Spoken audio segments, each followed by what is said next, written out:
morning. Hi everyone. Hi.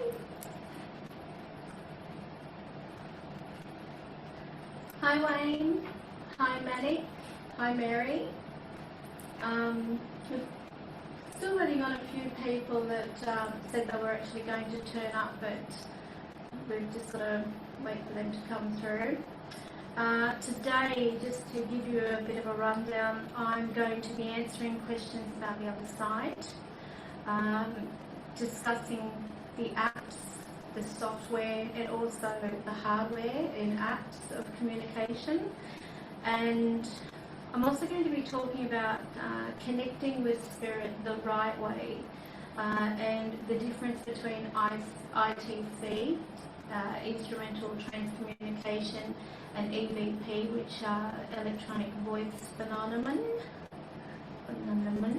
and what's the difference. And at the end of this, I'm actually going to hold a spirit box session. Now, if you have any questions that you'd like to ask about the other side, try not to jump into those other topics. I want to try and deal with them in that order if possible. But if you've got any questions that you want to know, if you want to know anything about me, my connection with spirit since birth, then feel free to ask. It's open slather today, as you'd say. I'm also going to talk about the different products that I use as well in the ways of communicating with the other side. So, if you've got any questions now, start typing and I'll respond to those. And I actually feel I have someone.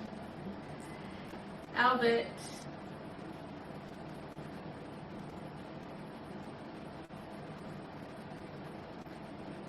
Are you here, Albert? Let me see you. Right. Okay. Say hi, everyone. This is Albert. And I could hear him saying, "What about me?" So there he is in his glory. Literally. Okay. Just waiting for a few more people, and then we're going to start the session. Thank you for coming along.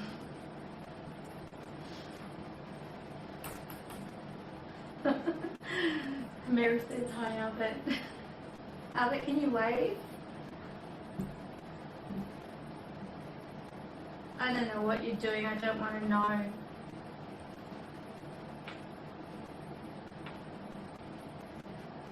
you going to touch that? Touch it.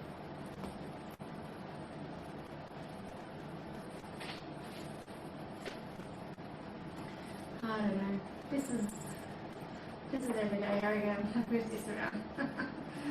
Sorry, we've lost tracking on Albert. Okay, so I'm waiting for some questions. You probably saw I've got Manic said hi, Albert.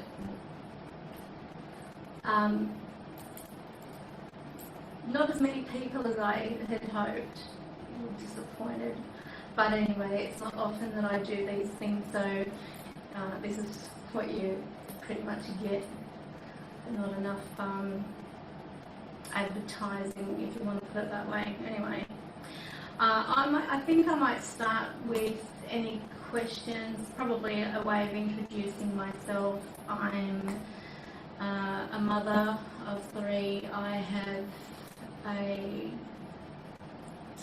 ability that I've had since I was a child. It goes back to the time I was probably able to recognise things, and in that time I was actually seeing and communicating with spirits. And I do have nearly every day a lot of spirits around me, to the point where at night, in order to sleep, I've got to wear at times noise cancelling headphones. So this, sort of puts me off into la la land, if you want to put it that way, and I can Okay, where's Albert from? Well, Albert is actually a spirit that has been in this particular building, probably from Dot. What he tells me, he's the kind of spirit who's very, how can I put it, he's stubborn. It took him 2 weeks to tell me his name. You might remember the first video I put up of coming to the office and just checking out the painting that they were doing, and I felt someone around me. So instead of, using all big equipment, I just used the iPhone. This is it. This is my recorder. And I asked if anyone was there to please say their name. Well, the box slid across the room, hit the wall, and then I heard him say, "Next time." And I thought, well, the next time I go into the office, he'll probably tell me. But no, typical in Albert's style, he waited 2 weeks before letting me know. It turns out that this building used to be an old theatre, which has been converted into offices. Now, even now, to this day, I can get in a lift and there's someone in the lift all the time greeting me, as if to say, which floor, which floor would you like? But they don't press the button, unfortunately for me. And it's always, oh, you're back again. Oh, you're going home. Finally, it's night, whatever the time might be. But yeah, there's quite a few characters in this building. He is, from what I feel, of English descent, more on the British side, but he doesn't tell me too much. He's very stubborn, as I mentioned. What other questions would you like to ask?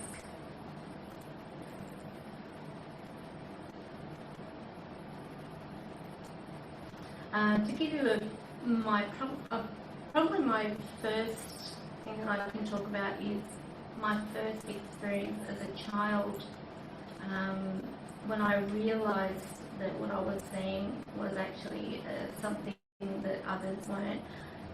This was a situation where I was in my bedroom, and I used to have this thing about having golden books around me before going to bed. My bed was just covered, literally, with these golden books, and I'd be reading them one after the other, and next minute this little girl came into my room and sat on the bed with me, and we're sharing the stories.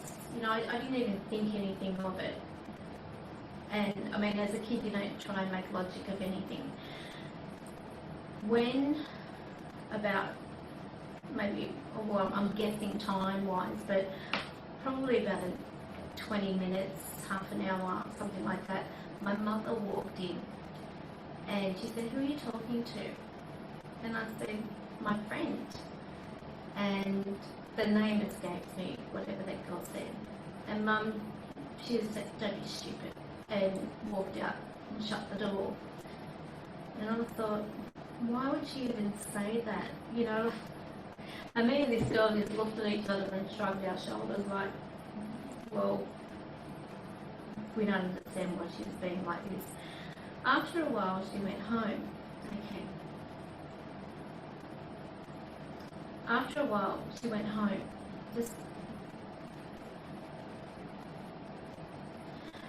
And the next day, a lady came around, and she was dropping off some stuff to my mother.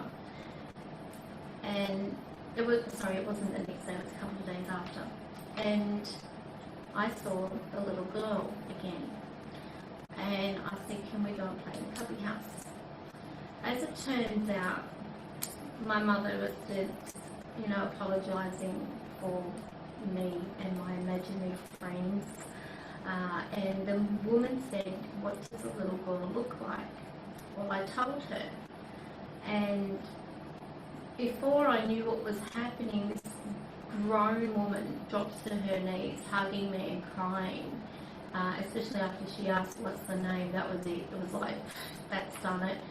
And she was just sobbing, and I thought I'd done something wrong, and of course I was taken aback because this is not something that's normal for adults to do, and being a little girl I was quite shocked that someone would do this or act this way. And she turned to my mother and said, your daughter hasn't got an imaginary friend. She's described my daughter who was hit by a car last week. And I was a bit, because this girl was not deceased as far as I could tell. She had no marks on her, she had no cuts, no bleeding. She was very much alive like I am and you are. So it was hard. Then there was another occasion we had to sell raffle tickets at school. And I'll never forget this because a friend of mine, she wanted to go down one particular street and I didn't. And back then you could just go door knocking without your parents hanging off you. Something told me don't go down that street. Don't go on that side that leads. So I said, let's stay together and walk on this side. She said, no, it's all right. I'll meet you up at the top of the street. Because these streets actually went up on a hill. And I said, okay. So we went door knocking, selling these raffle tickets.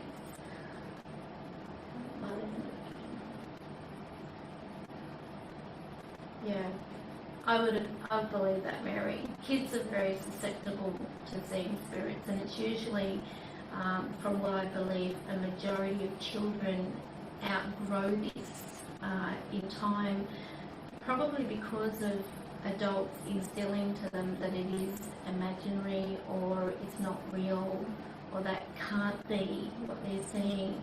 So of course after a while the logic takes over and they begin to push aside or it's, they stop accepting that they are actually having this type of communication.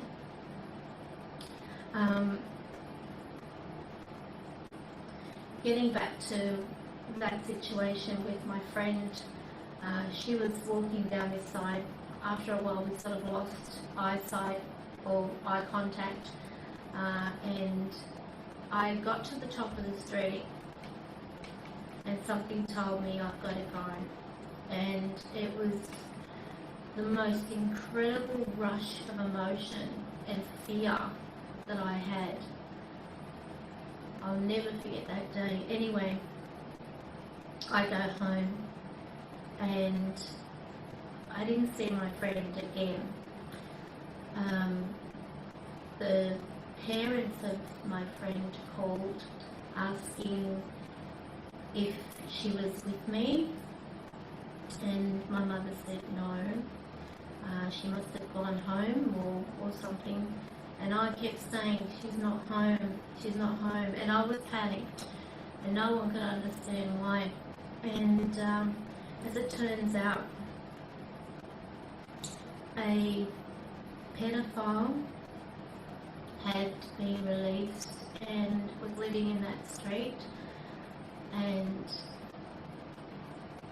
he was a bit backward as well. He was very strange, but my friend had knocked on his door, and this is what he told the police, is that he said, come and have a look at my little pony in the backyard. And so she went out and was whacked over the head with an axe, and her body was thrown into a pile of firewood that sat at the back end of the yard. And I just think that could have been me. But it was so weird that only a couple of days before this incident, I used to collect chalk. My mother used to play bingo. If anyone knows bingo, they used to use chalk on the cards. And I, for some reason, the dog had knocked down this big jar of chalk that I had collected from the bingo hall. Yes, I was a thief. And I had a blackboard in the backyard, and I was drawing on this blackboard. And our houses were up on stilts because it was a flood-prone area, and for some reason I've heard the dogs knock down the chalk. I go out, I'm picking up the chalk, and of course, being a curious kid, I had a torch in my hand and I flashed it underneath the house. And for that split second, I could see this face looking back at me with blood covered over it, and it was the face of my friend. And this was only a couple of days before that happened.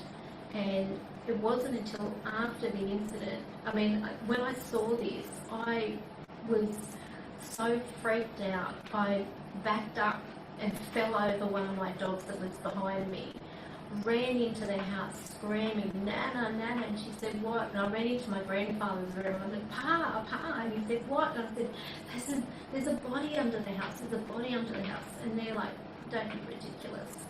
And as it turns out, yeah, my friend had this situation where she was taken by some kind of maniac.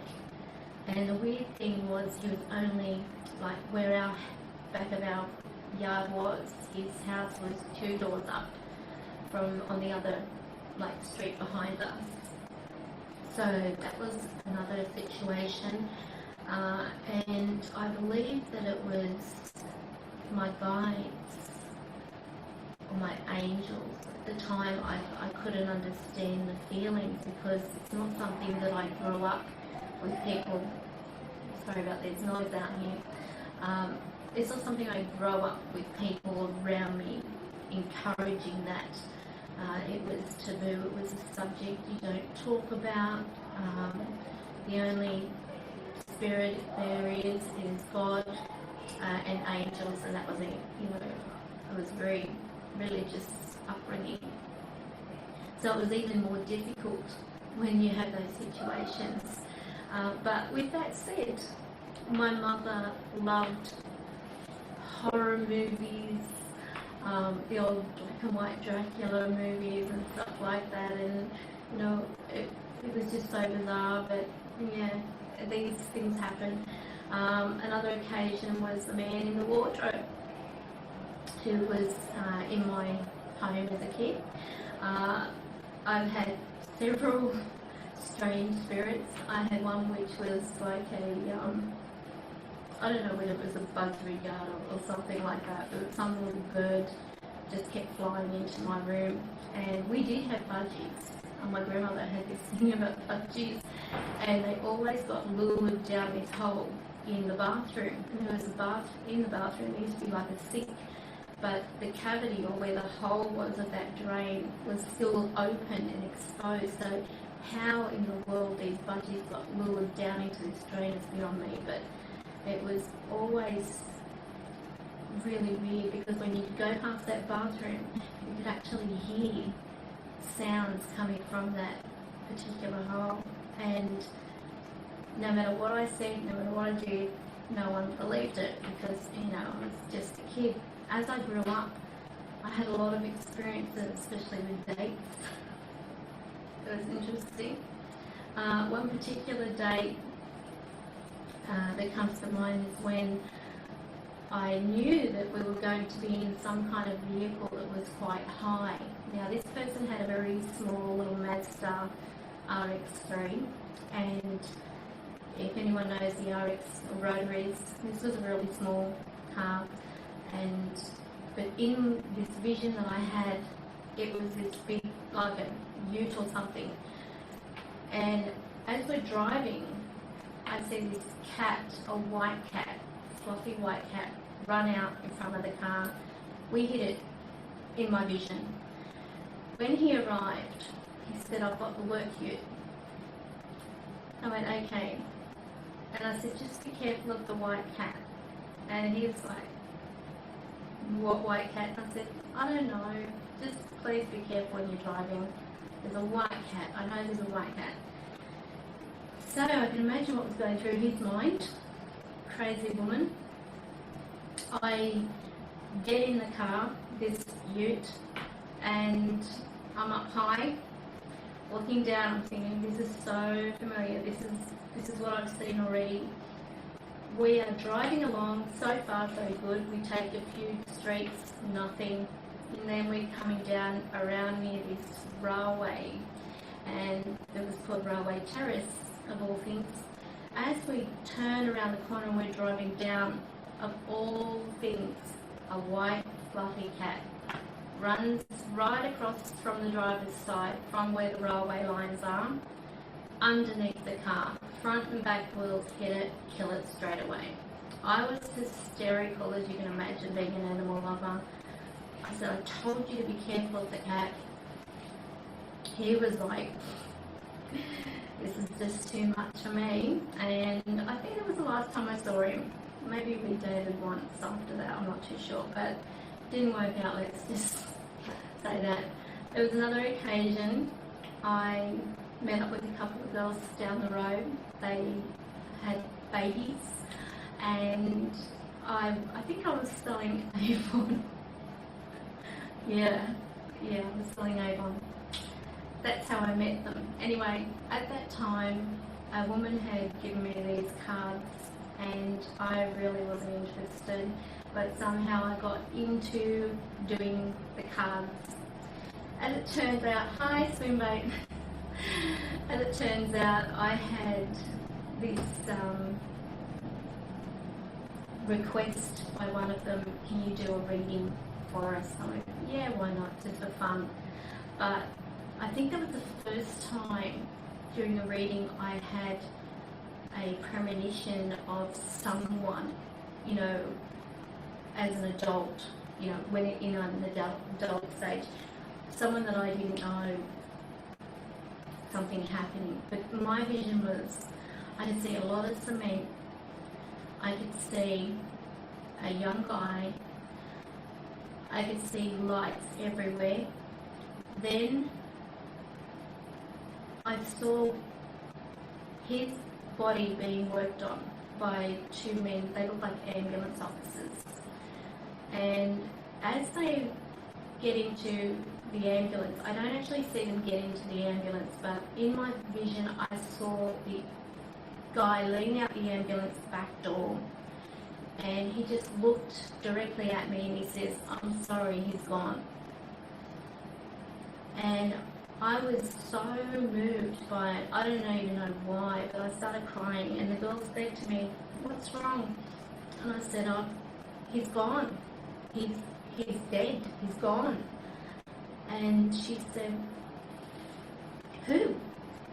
You know, I'm doing a reading for her. She hasn't got a boyfriend. The girl with her hasn't got a boyfriend. I said, I don't even know who this guy is, but he's gone. And there's nothing you can do. And I was really freaked out about it. Later that night, would have been about probably 1 o'clock in the morning, bang, bang, bang on the front door. I get up, I go to the front door, it's the two girls, frantic, crying, hysterical. Oh my God, you won't believe what's happened. And I said, try me. And they said, the guy next door, one of their other friends' partners, just committed suicide by running a pipe from the exhaust into his car in the garage. And they said, you know, when you said all that cement, he had cement bags in the garage all around him. The lights were on in the garage. It was like boiling hot in there. It was already summer. They said, we remembered what you said when you said they're working on his body. They were working on his body, and as soon as the ambulance guy put him in the back of the thing, he swung open the back door and said, I'm sorry, we did everything, but he's gone. And then I had to meet the girl who was his partner. And when I met her, I met him.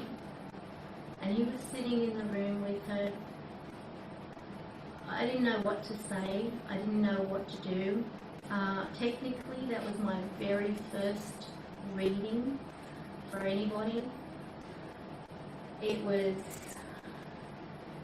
really hard for me to know what the right words were. because all the time that I had been seeing deceased people, including children growing up, they weren't showing me images like that. Apart from that vision I saw of the cat, but it seemed to happen and amplify as I got older. Then there was one day, I'm in my lounge room, and this is probably my first astral projection. I was curious about it, and something kept, I think I had a real, what I call arsehole spirits. I had one around me, and it was really bad. It was to the point where I could shut my eyes. I got to the point I didn't want to sleep in my bed. Every time I'd go to bed, I had this thing in my room.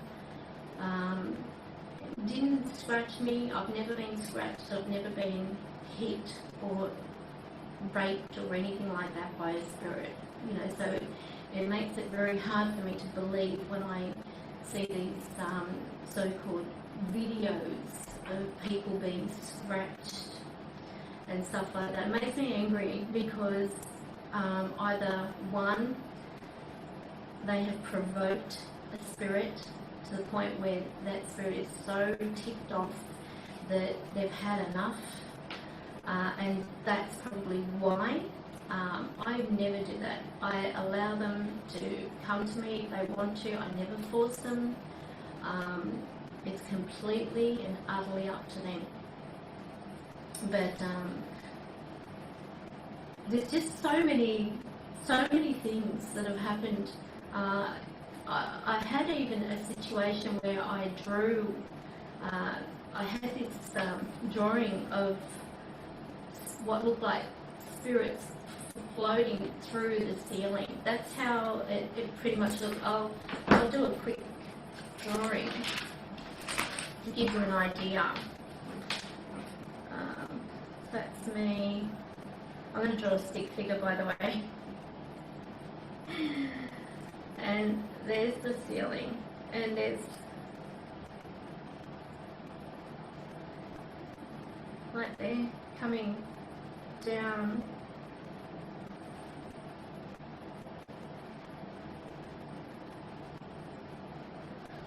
I don't know whether you can say that. That's me, very slim and sexy. And here is a ceiling, and this is how the spirits enter my room. That's how I see them coming into my room. Back in this time when I had this arsehole spirit around me, the things that he would say would be enough to drive a person crazy. It was, go on, kill yourself. No one likes you. Everyone hates you. Your family hate you. Your friends hate you. Go on, kill yourself. And I would be literally in tears because I'm thinking, what have I done? What have I done to anybody to have this? I didn't know this spirit. He never showed himself. But it was like right up in my ear. And at one point I was probably the closest I'll ever come to doing something stupid, but that was when I was probably late teens into my early 20s, and it was really, really bad. It got to the point I knew I had to move out of that place because this arsehole spirit, he was trying to scare me, and I felt that he was wanting, I wouldn't say take possession, I wouldn't use that word, but I felt he was possessive. No one that was around me stayed very long. My home got darker and darker. No matter how much I opened the blind to let light in, it would stop at the windowsill and it wouldn't enter. Now my room here is quite dark because it makes it cooler. But this thing, one day there I had a situation where I was just I'm losing my track of thought here. It's weird. I can feel someone's around me. I'm going to turn this because I actually feel, okay. Thank you. There he is there. Albert, what do you have to say?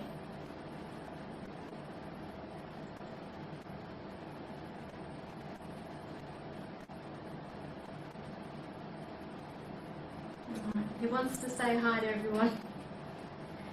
He wants some questions. Not on Oprah. Okay. Little Pages, hi. You've got a question? What would you like to ask?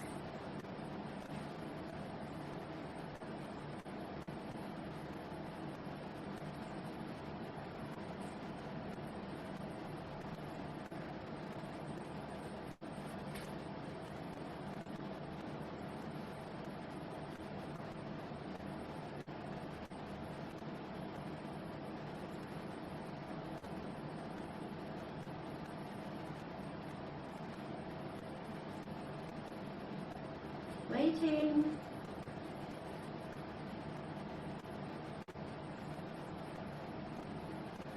But if you're just going to sit there now, I'm going to move this back.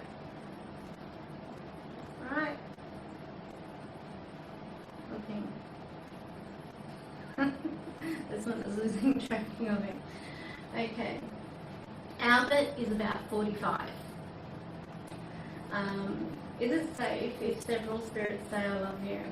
Well, it isn't going to hurt you. I've got one around me called Chris, and at first I thought it was in my imagination. I had this, when Chris introduced himself, which was only, I think it was only last year, I was going to bed, I was just about off to sleep, and it looked like someone held a torch right at my eyelids. You know, my eyes were shut, this bright light was there, and I thought, no, I didn't have my headphones on, and all I could hear then was, hi, I'm Chris, I really love you.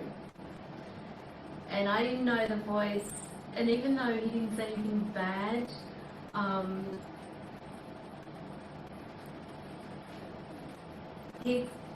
in a minute, even though he didn't say anything bad, it was probably reassuring, but they just to let you know, Little Pages, they can get a little jealous at times of other people. They can try to move people away from you, not in a bad way, but they pretty much want to have you all to themselves. Some of the spirits that say I love you, I mean, like Chris, for example, and you can actually hear him saying that. I've got it on there, on one of the videos there on YouTube. You can find that you may be less inclined to be close to people. Just to let you know, they can have that effect on you. You might feel less intimate because of the fact that the spirit, you know, is there.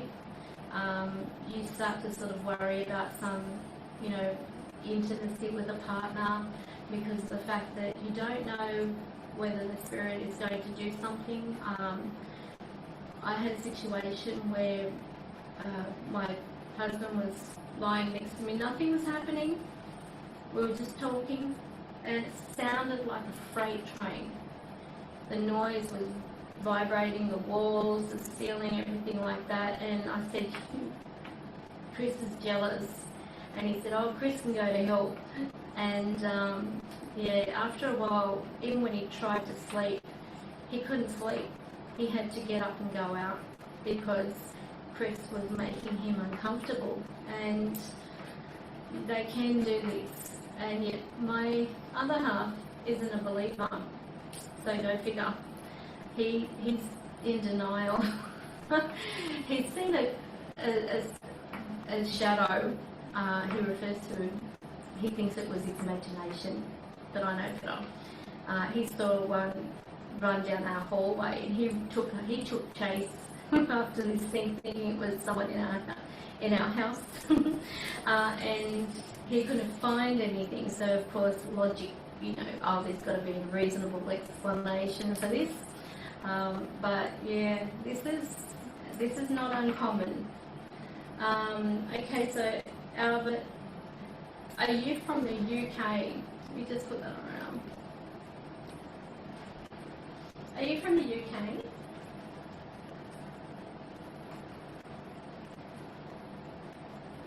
He's not from the UK. Where are you from?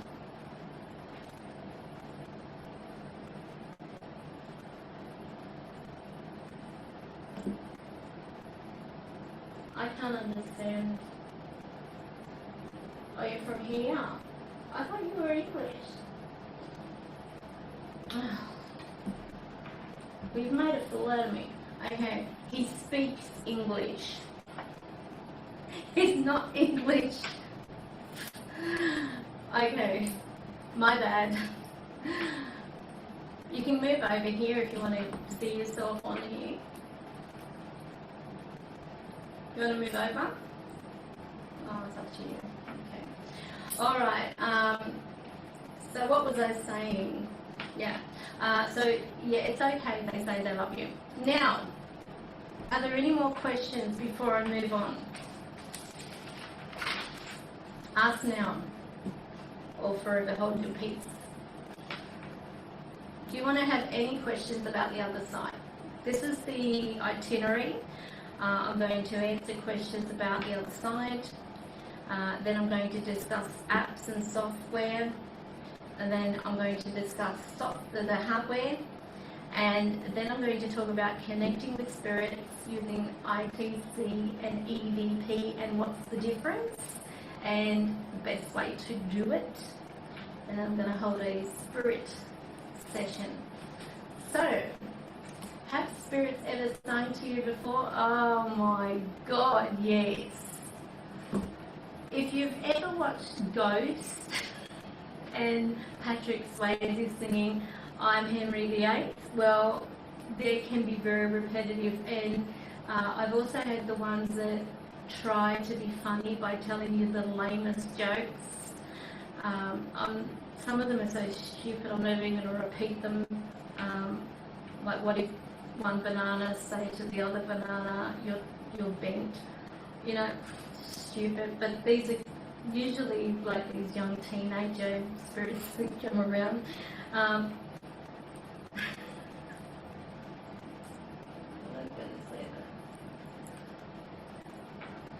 Alright. Any other questions?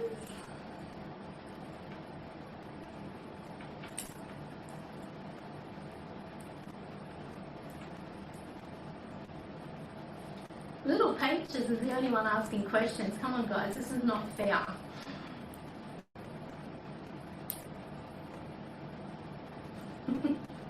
It's not funny.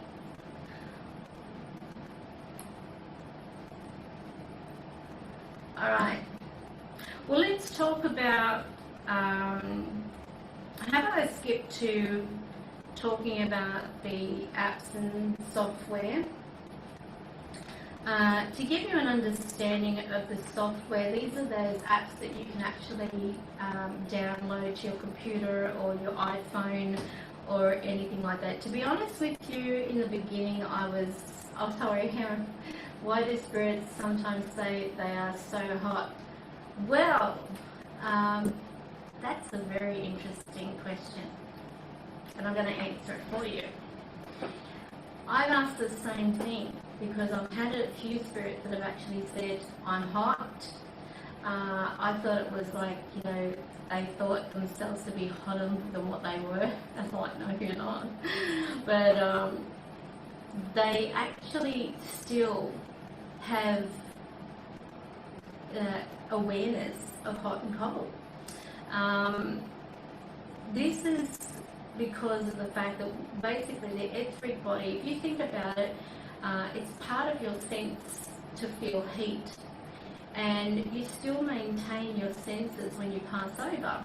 You can still feel. That's why you'll feel that That's why some spirits will touch you, not because they want to hurt you, but sometimes when they touch you, you feel like there's either a little electrical kind of shock, because their energy field is touching or connecting with your energy field. So what happens is you will actually feel that, or you'll start to feel like goosebumps. If you've ever, who out of you have had that feeling of the goosebumps or pins and needles sort of coming up through the back, or from your neck up into your face?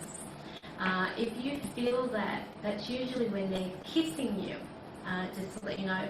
But yes, spirits do feel temperature. I've had Albert say to me, "Can you turn on the air conditioner?" And I'm like, okay.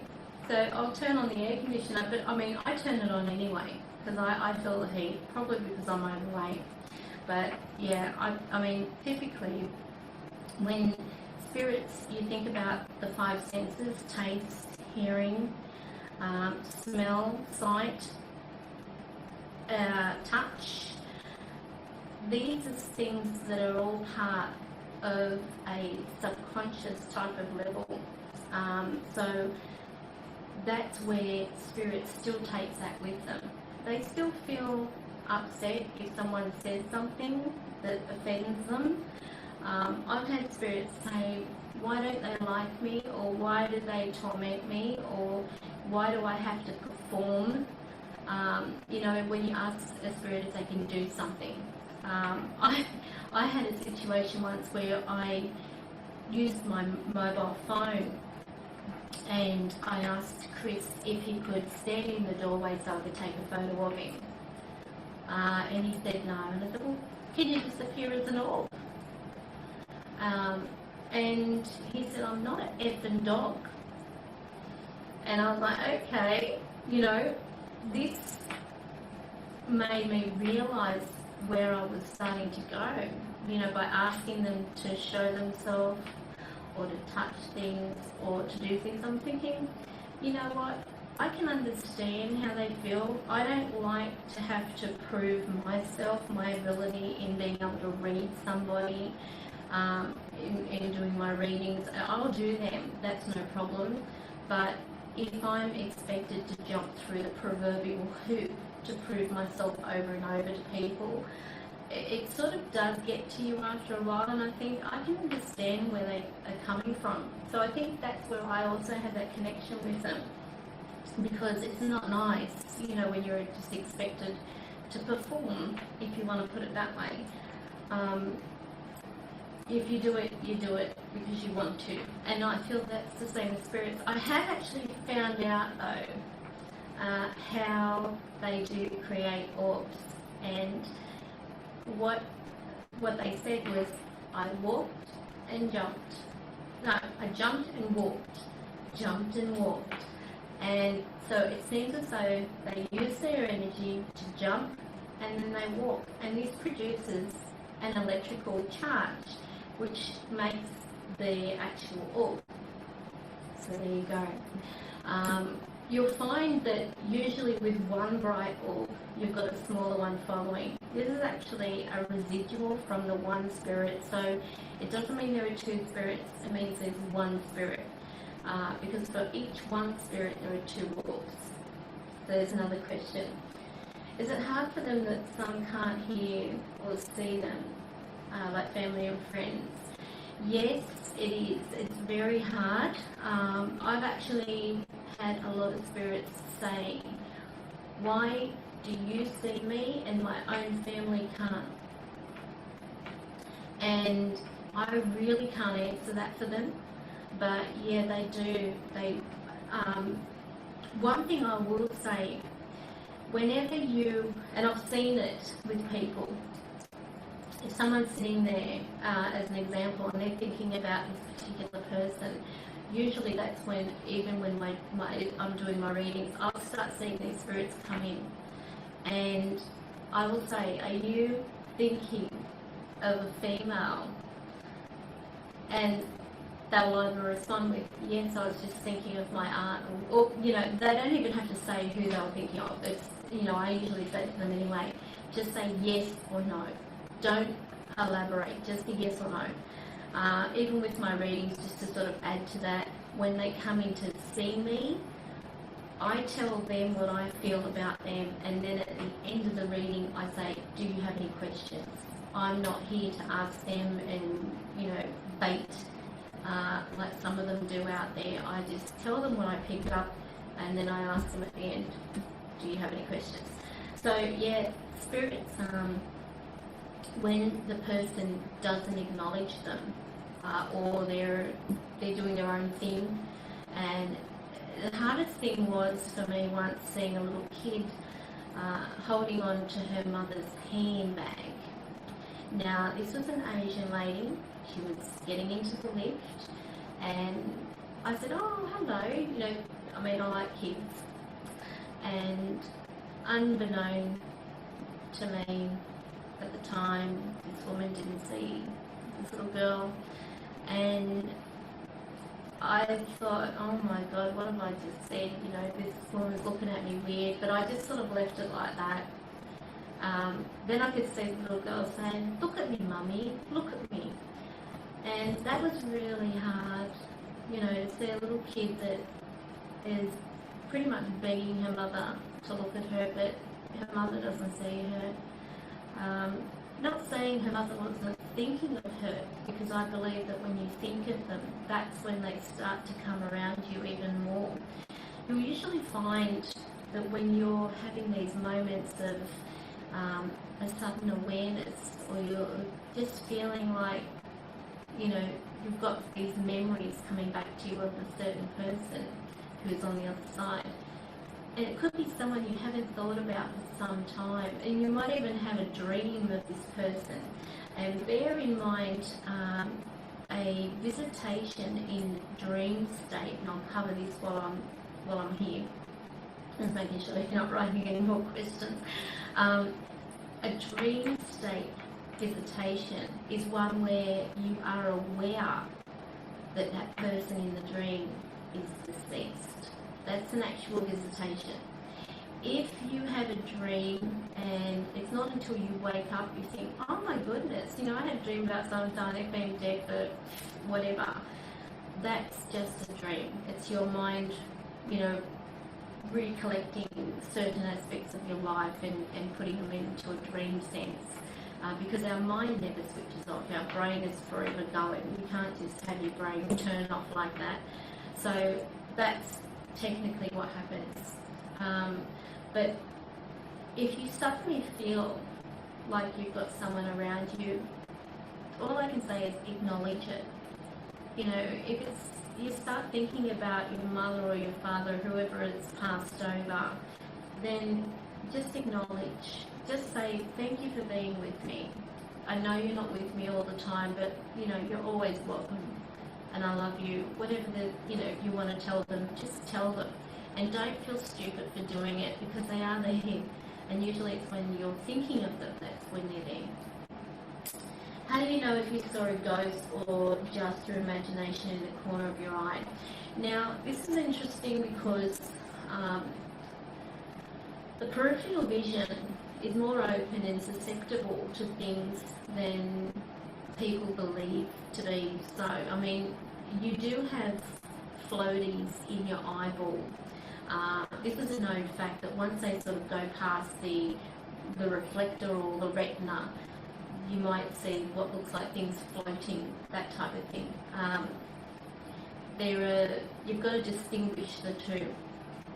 If you, so with me, I don't just see things out the corner of my eye. I see them literally coming right in front of my eye. So I don't even know where my peripheral vision stops and starts, if you want to put it that way. But from what I believe of people seeing things out the corner of their eye, you may be concentrating on something. This is usually when your mind is relaxed and you're not really thinking of anything. You might be watching something, you might be daydreaming, whatever the case, and you suddenly see a spark of light. Now, when you see this spark of energy, and that's what it is. Don't ignore it, because that is actually a spirit that is manifesting or hitting your etheric body, if you want to put it that way. Now, our energy field revolves around our body for about a meter. When things start to come into contact with our energy field, they produce a spark, especially if it's spirit. Sometimes you'll see what looks like a mist, like a white, thing moving by. If it goes upwards, then you know it's a floater in your eye. If it moves off, and yes, you can see black ones as well. This can either be floaters in your eye, or they can actually be spirits. If they seem to continue in that motion instead of going up, then you know that that is actually a spirit. Okay, so I saw a tall man about 6 or 7 feet in all black, and was all black. Yeah, that would surprise me. You've got to remember that a lot of times too, spirits will present themselves in a way that they know you will feel more comfortable with seeing them. Some people won't see them, and then those that are comfortable and aren't fearing of spirit, they will see more.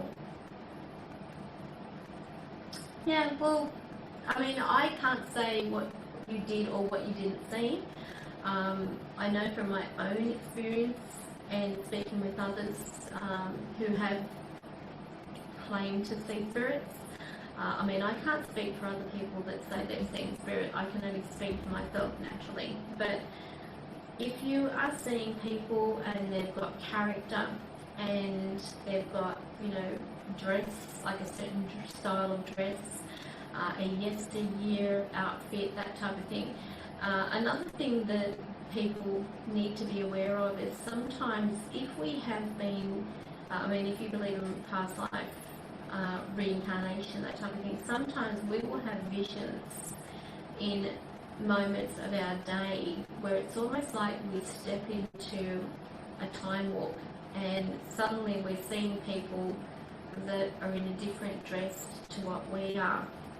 Sometimes we can go to a place and know we've been there before. That's part of the deja vu.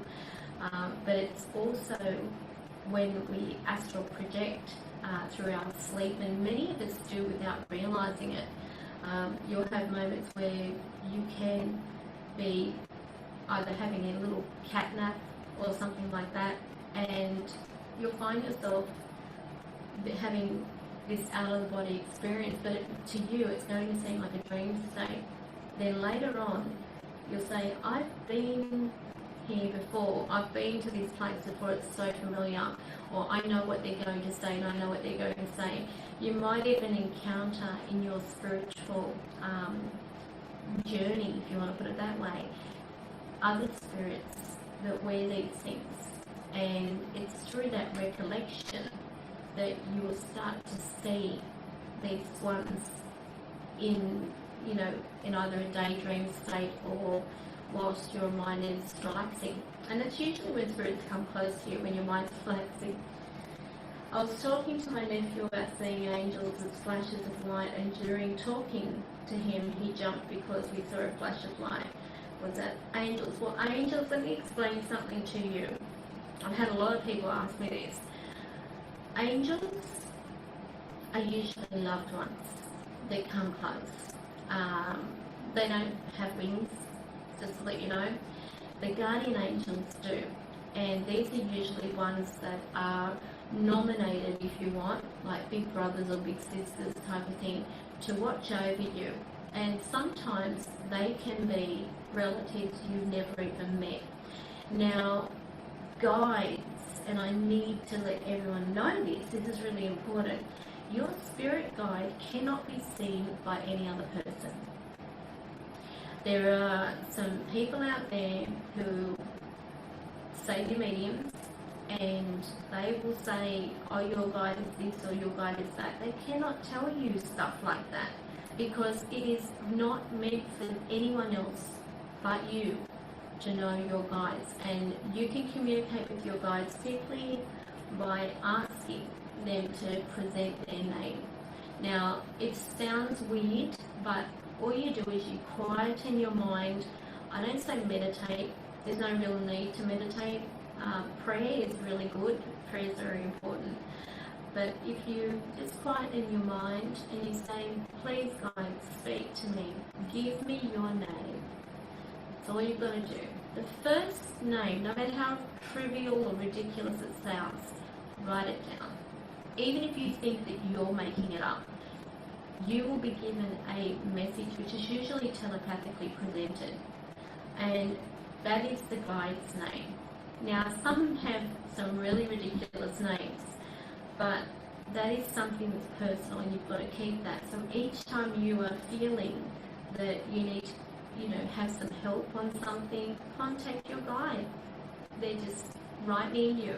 If you have a situation like I had once, I lost, of all things, when I used to watch TV, which was years ago,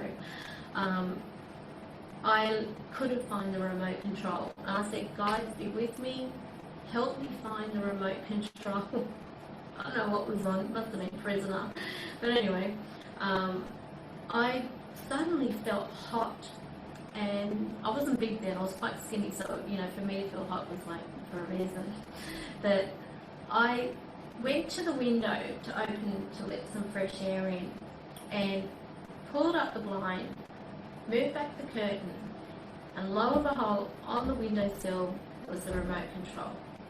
Now, they took me to that window, made me feel hot, in order to open that window, because they knew that I would open that window and I would find it. So there you go. That's how they communicate as well. So not only will you have angels helping you, which are usually loved ones, but you'll also have spirit guides, and you'll also have the higher angels, the archangels, and so on. And whilst I'm on the topic, yes, that's a good time to do it too, Mary, when you lose your keys, because when you're actually losing something or forgetting where you've placed something, ask your guides to help you, and they will help you. And you've got to stop, with that, don't be ridiculous, they're not going to do anything. As soon as you think that, it's like, you might as well kiss them goodbye. But I use my guides all the time. When I go out and I'm looking for a car space, I say, guides, be with me. I want a car space outside of XYZ. And sure enough, I have a car space directly outside of where I ask. It's like I drive around the corner and this car pulls out, allowing me to have that space. The first thing is you've got to be actively positive about having received before you receive it. That is also a mark of, having a good connection with your spirit guides. I asked my mum if she hears what I hear, and she says no. Okay, can you elaborate on that? Oh, sorry. Is it true that high-pitched singing in your ears is a sign of a guardian angel or an angel is talking to you telepathically? Okay, well, it's either Albert or... No, I'm really joking. Well, I've never had that high-pitched singing.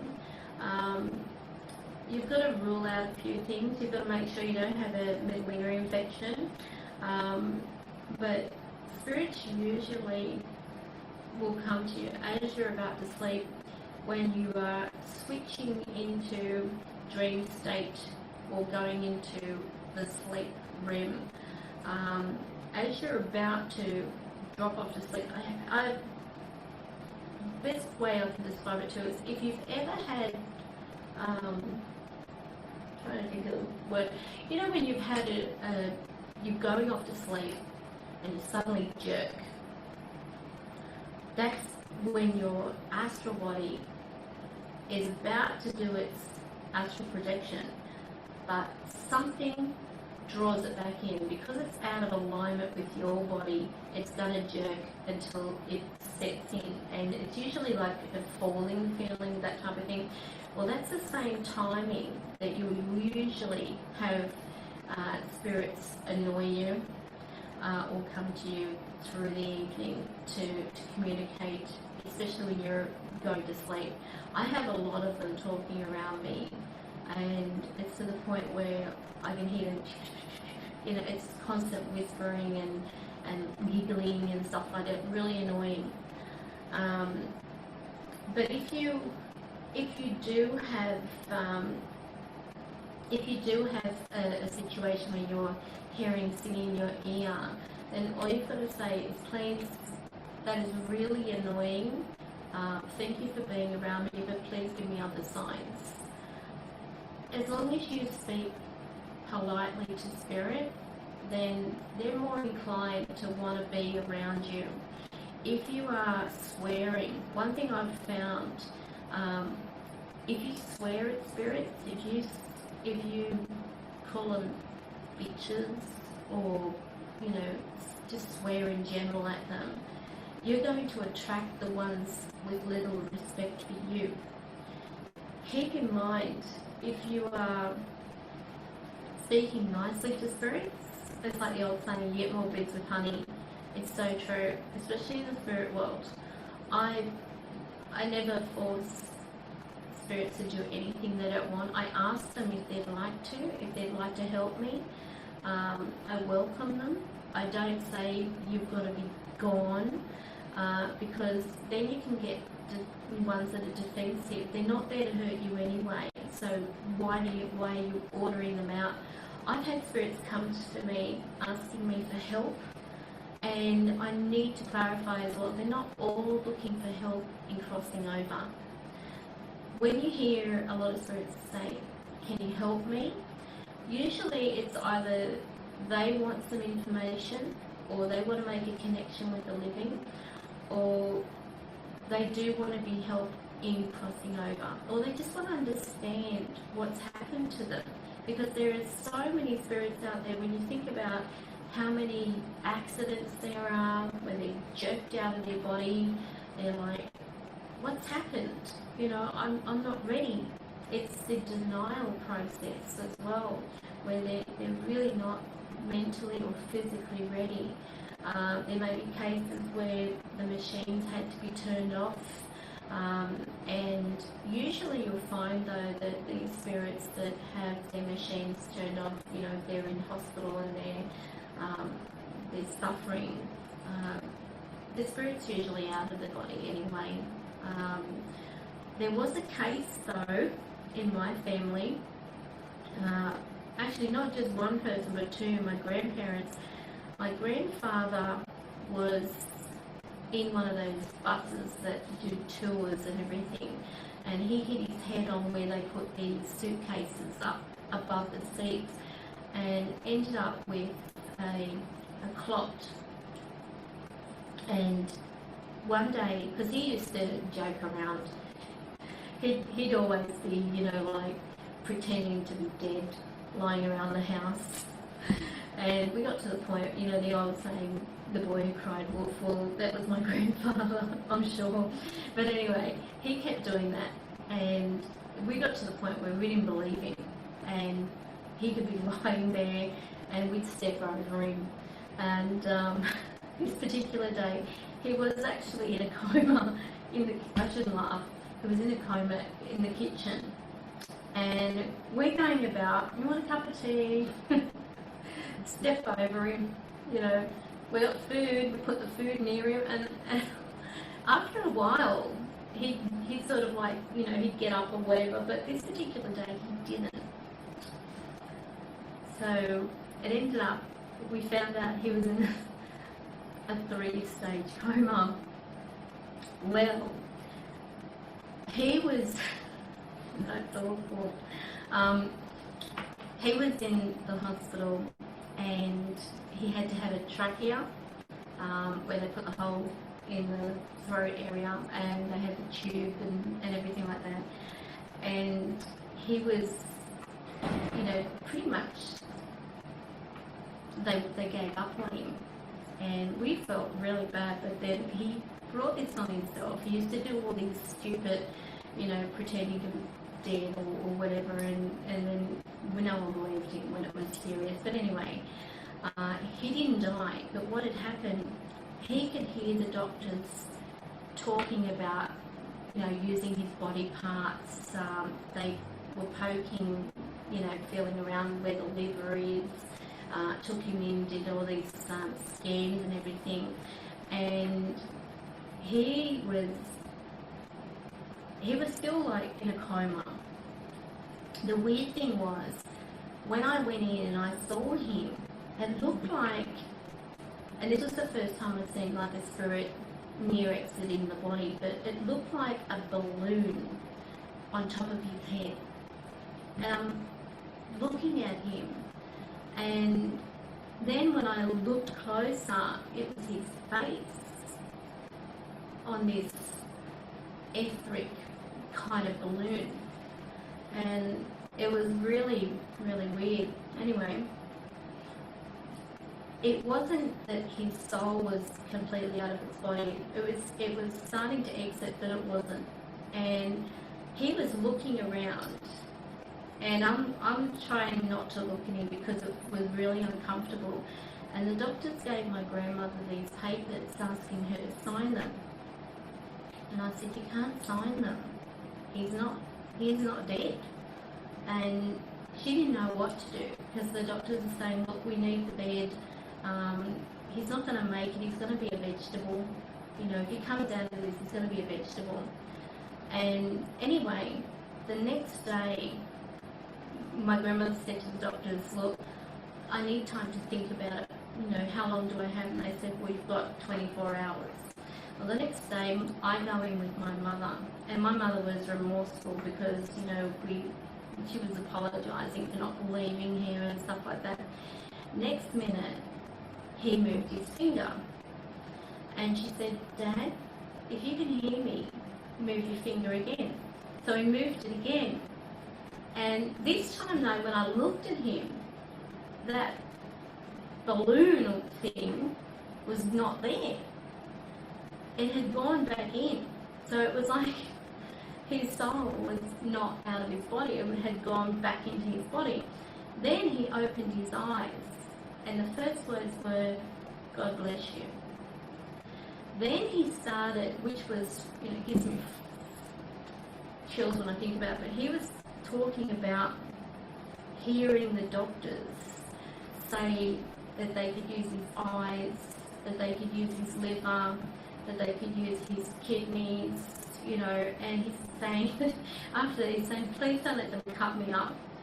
And we said, "It's okay, you're alive." So they took him off the machine and he breathed on his own. They were amazed, and this person they said was going to be a vegetable only had a problem with his leg. He favoured his leg. But apart from that, he was no vegetable. He was walking around, he had a bit of a walking stick, that type of thing. And he lived for quite some time. What got him was he had cancer, and he passed away from cancer.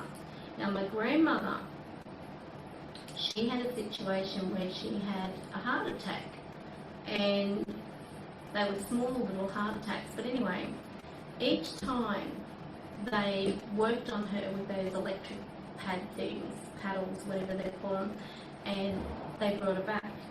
Then they were trying to put the thing where the balloon that goes up into the heart, the tube from the top of the leg, and as they were doing that, she died again, and they had to take the cord out or whatever and then resuscitate her. They ended up coming in and talking to the family in the hospital, saying that if they do it anymore, she will have brain damage, she will be, a vegetable, their favourite word, that she would be useless and a lot more heart damage, But basically they were telling us to give up. Don't revive her again. But we said, no, you revived her. 10 times she died, and 10 times they revived her. And here she was, literally bruised all the way up her chest, into her neck. It was black, completely black.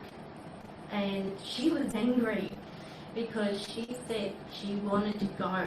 And the interesting thing about it is, here is a woman in her late 70s who survived this because of the fact that they brought her back. If she wasn't meant to come back, she wouldn't have come back. But she actually lasted another 10 or so years before succumbing to a natural death, and she died in her sleep. But the amazing thing is that she only had a tiny little scar on her heart, nothing more. And I could see there was no bubbling, or balloon above her head. When she was in a nursing home, before she passed, there was a room next door to hers, and they've got all their own little individual rooms, as you would know, anyone who knows nursing homes. And it turned out I walked past this woman's room, and I could see this balloon. It almost looked as though it was a head on top of a head. And she was looking at me, this face on this balloon thing, looking at me. I've since learnt through my guides that what I was seeing was the spirit leaving the body.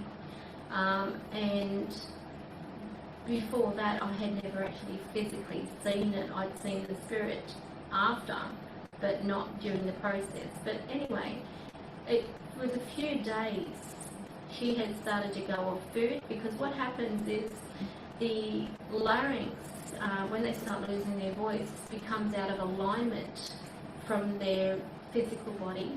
Their spirit body moves, and as it comes up through the crown, which is where, when we're born, we've got our crown, which is split into 3 pieces, that actually opens temporarily to release the spirit or the soul.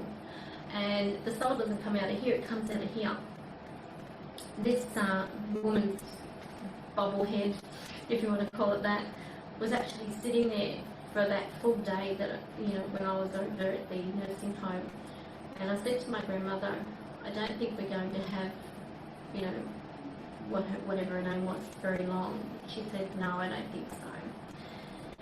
And she said, she's gone off eating. And I said, okay, well, of course, they don't feel hungry. They don't feel like they want to eat much. Then the next stage was, I go in the next day. The woman's still alive. This time, the shoulders and the head of her spirit are above here. So it's like merging. So if I was to draw you a picture,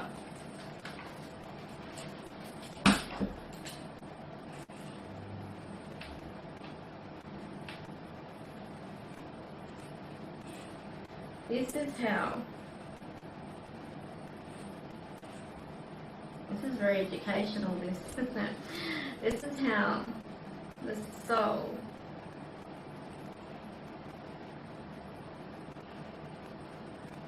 exits.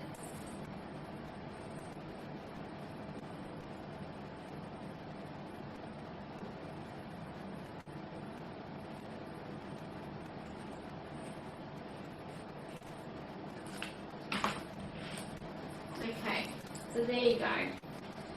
This is the person. I have it. And this is the soul that's coming up through the top of their head. And they're very happy. Like the soul is actually smiling at me, looking at me, very aware of what's going on, even though this person themselves was asleep. So even when they're asleep, they're hearing and they're seeing what's going on around them in their room. Now, with the soul, the moment that it leaves the body, it's very bright, and this is something I need to let you know. Souls are like light, pure light. They stay illuminated, probably, I know it sounds like a weird term to use, but it is that way, that they stay bright and illuminated probably for a good 6 to 12 months. After that, once they've settled more in their realm, they become less illuminated. So they become more either transparent or solid in appearance. So this is how I can distinguish older souls to that of new souls. And do you have any more questions?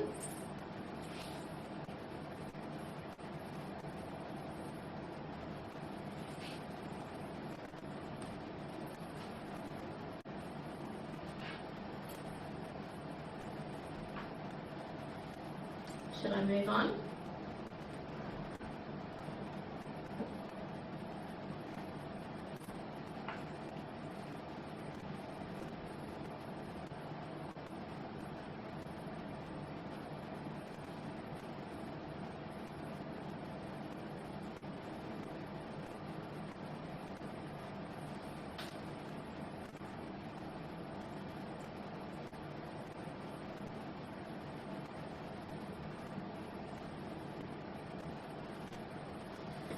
Okay, now with heaven and hell, firstly, heaven's not ready.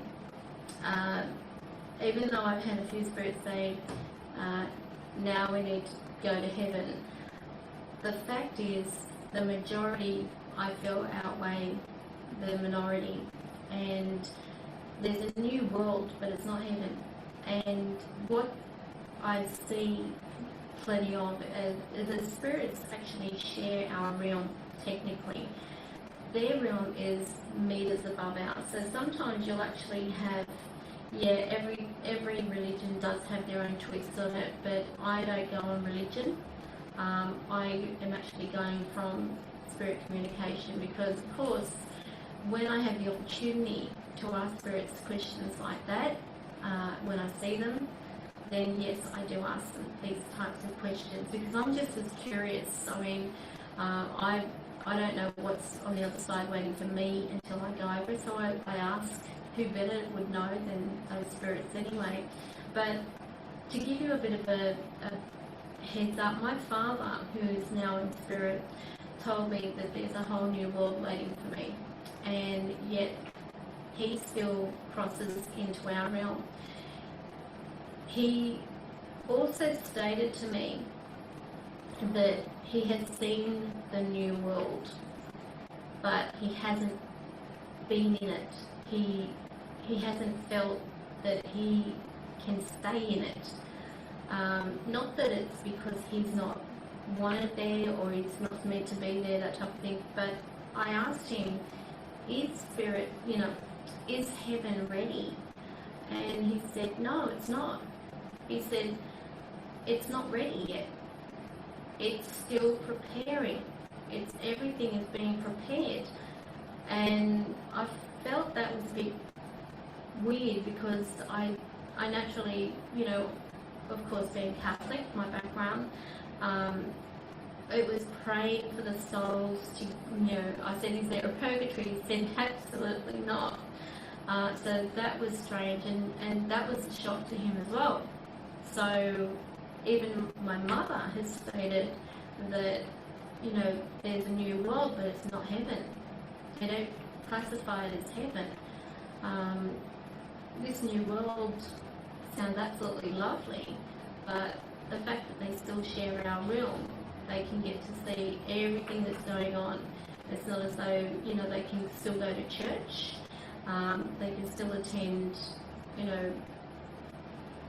classrooms. They can still be a part of things. You might have seen the photo. Hang on a minute. It's a new realm where spirits go from time to time, and that's why sometimes you lose connection with spirits while communicating.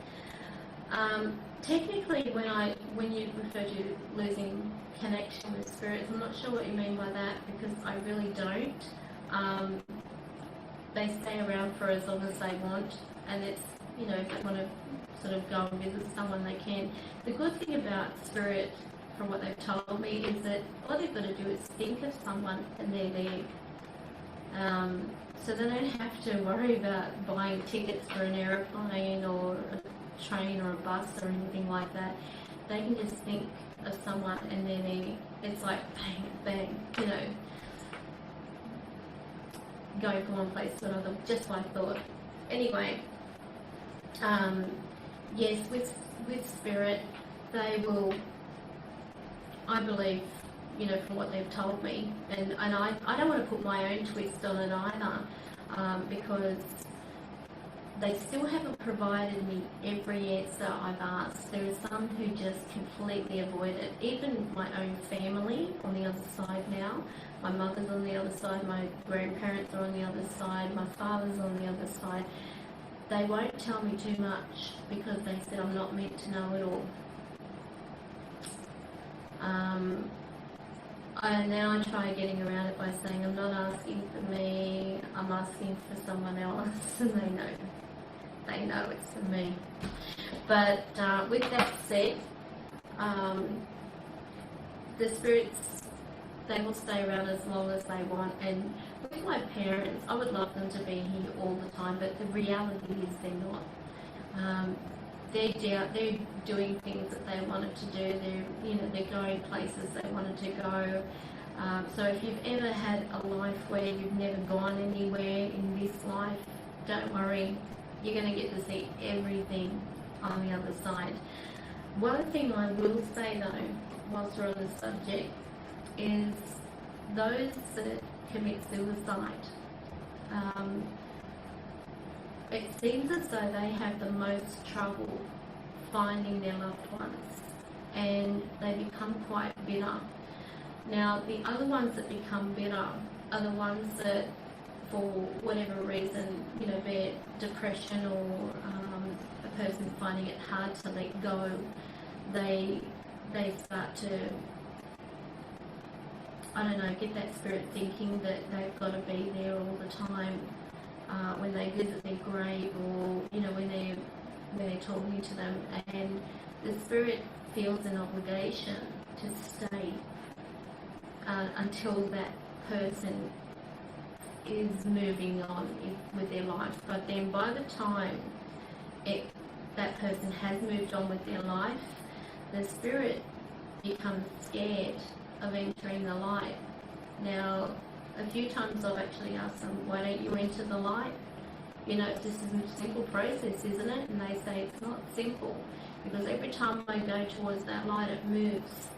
And now I'm scared of it, because I don't know whether I'm meant to walk into that light. There have been cases where spirit have actually said to me that they've had people, and I won't mention names, saying that they'll help them to the other side, they'll help them cross over, and they end up in a wormhole. And they refer to the wormhole as a light, and there are so many lights for them to choose from, but they'll either end up in front of where they died, if they were murdered, they'll end up in front of that person that murdered them. They may end up at their birthplace, they may end up at their home, they might end up at a relative's home, anywhere but where this person promised that they would cross over to. So that's pretty sad when you think about it, because in reality, those that think they're helping a person or spirit cross over may be actually sending them into a wormhole, which is going to take them back to the beginning. So just be aware if you're ever doing anything like that. It is a situation where it's very hard to know if you are helping them or hindering them, but they do become frustrated. Fortunately, tap wood for me, I've always said to them, if you do not cross over, come back and let me know. Come back and share with me what happened. And so far, touch wood, no spirit has come back and said, you didn't help me. So I must be doing something right. There have been ones that have come to me, and I've even said, hang on, can they ask God to help them into the right light? Absolutely. And this is also one of the things that I say to them is, if I think the ones that have the hardest trouble are the ones with no faith. I will say to them, call out to someone that you know has gone before you and seek your faith. If you believe in God, and many of them say abruptly, I don't believe in God. And I said, well, given the fact that you're still here, then maybe it's time to start believing in something higher. And then they're like, oh yeah, you've got a point. And then we start to converse, and then they start to relax, and it goes from there. I think with the fact that there are so many that have been brought up, you know, or their mind has been conditioned to the fact that God is you've got to fear Him, or you've got to, you know, He's going to punish you, or things like that. You know, like I'm talking about some cultures that say that you should go and kill someone who is not a believer in Allah. And I'm by no means putting down any Muslims, because I actually have some friends who are Muslims. They're beautiful people, but I don't want to get off topic here. There are just some that bring them down. I did ask a question, and you might have seen that video, of what happens to the souls of terrorists. That was actually a question that was put to me by somebody in a private message, and I thought, well, that's probably a sensible question to ask. So I thought, what better way to ask than use the spirit box? And the information was outstanding. It was like, they don't die, but they basically suffer. They don't get what they expect, these 72 virgins and stuff like that. It's completely the opposite. And it's almost like, you know, if you want to put it in a technical term, hell. But I actually feel, and I know I'm going off subject here, but when we talk about heaven and hell, it also links us to angels and demons. And there are some spirits out there who get very offended by people calling them demons. I'm going to explain why. If a spirit happens to come through an ITC device, and I'm going to move on to that now. ITC devices are devices like the PSB7 or the PSB11 or the Andy's box. ITC devices are also like the software, you know, the Flux, the Ghostbox one, the other communication tools that you have in software, the new one, the SCD, whatever it is. All these are ITC.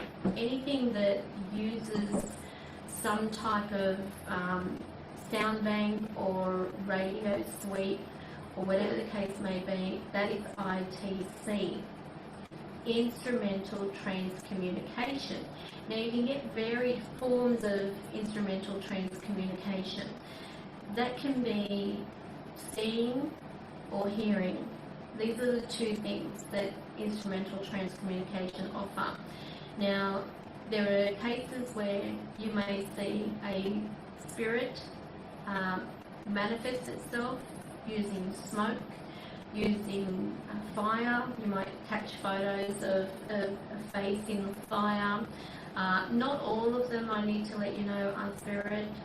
Some of them are just our mind, because our mind is conditioned to seek out faces or familiar objects from the moment we're born. If we see a shape of something, we naturally assume there is some characteristic which familiarises us to that of, I don't know, say, it's like, we look for similarities anyway, so not everything is supernatural, and I need to express that. With the EVPs, these are voices produced out of thin air. With the ITC, and I'm getting back to these ones that are offended about being called demons, it's purely because they've got to manipulate whatever they can in order to speak or to put a voice out.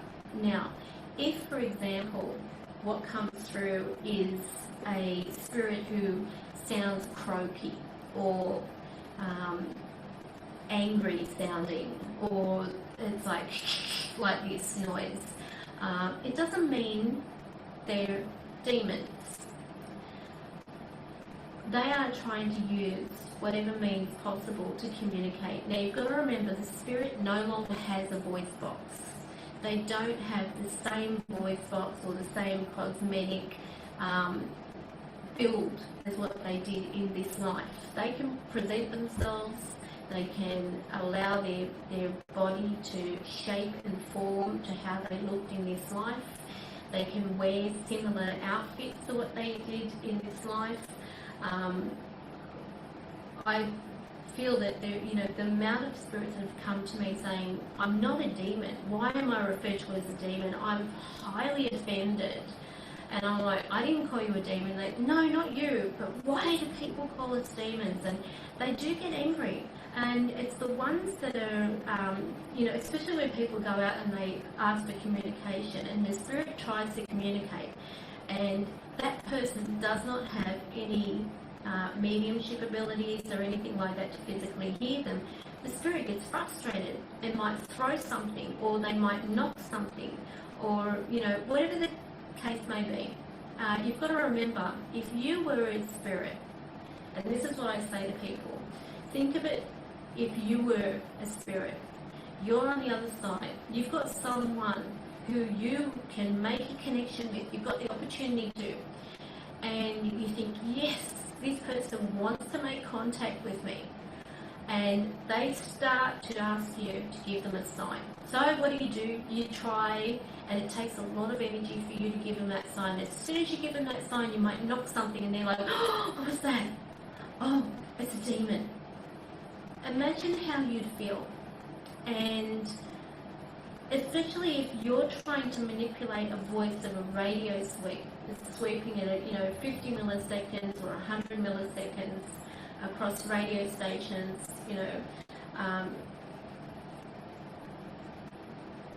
Okay, Bobby Bean, guys, do me a favour, will you go to my YouTube if my live video is on? I'm testing on it. Well, thank you, Bobby, doing that during my session. I'm sure that that's something really nice to sort of drop in while someone's doing a live session and do that to them.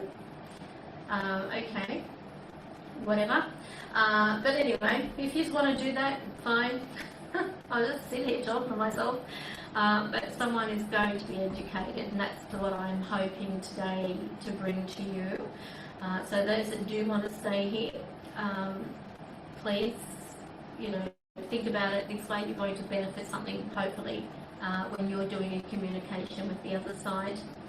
Now, going back to these, if you do happen to have a spirit respond or say hello, respond back. If you feel that you've got a spirit around you, then just be polite and welcome them, but don't refer to them as demons. Just a little bit of advice, because when they are also using communication devices like recorders, and I'm going to show you something here too. This is what I use. This is an iPhone, in case you've never seen one. And this here is called a iRig mic. It's iRig Cast.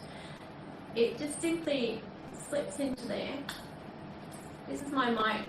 So if ever you've wondered why or how I get the recordings, EVPs, other night time when I go to sleep, when I'm wearing my noise cancelling headphones, I have, occasionally been shaken, by spirit, wake up, I want to talk to you, or you can help me. I don't know how they know, but anyway, they do. And when I'm half asleep, I will turn on my iPhone and I will start it, and I'll put it on this app, which is just simply built in, the recording app, and I will say, okay, talk. What do you want to talk about? There are times I've actually had spirits say, don't record me. So I have to respect it.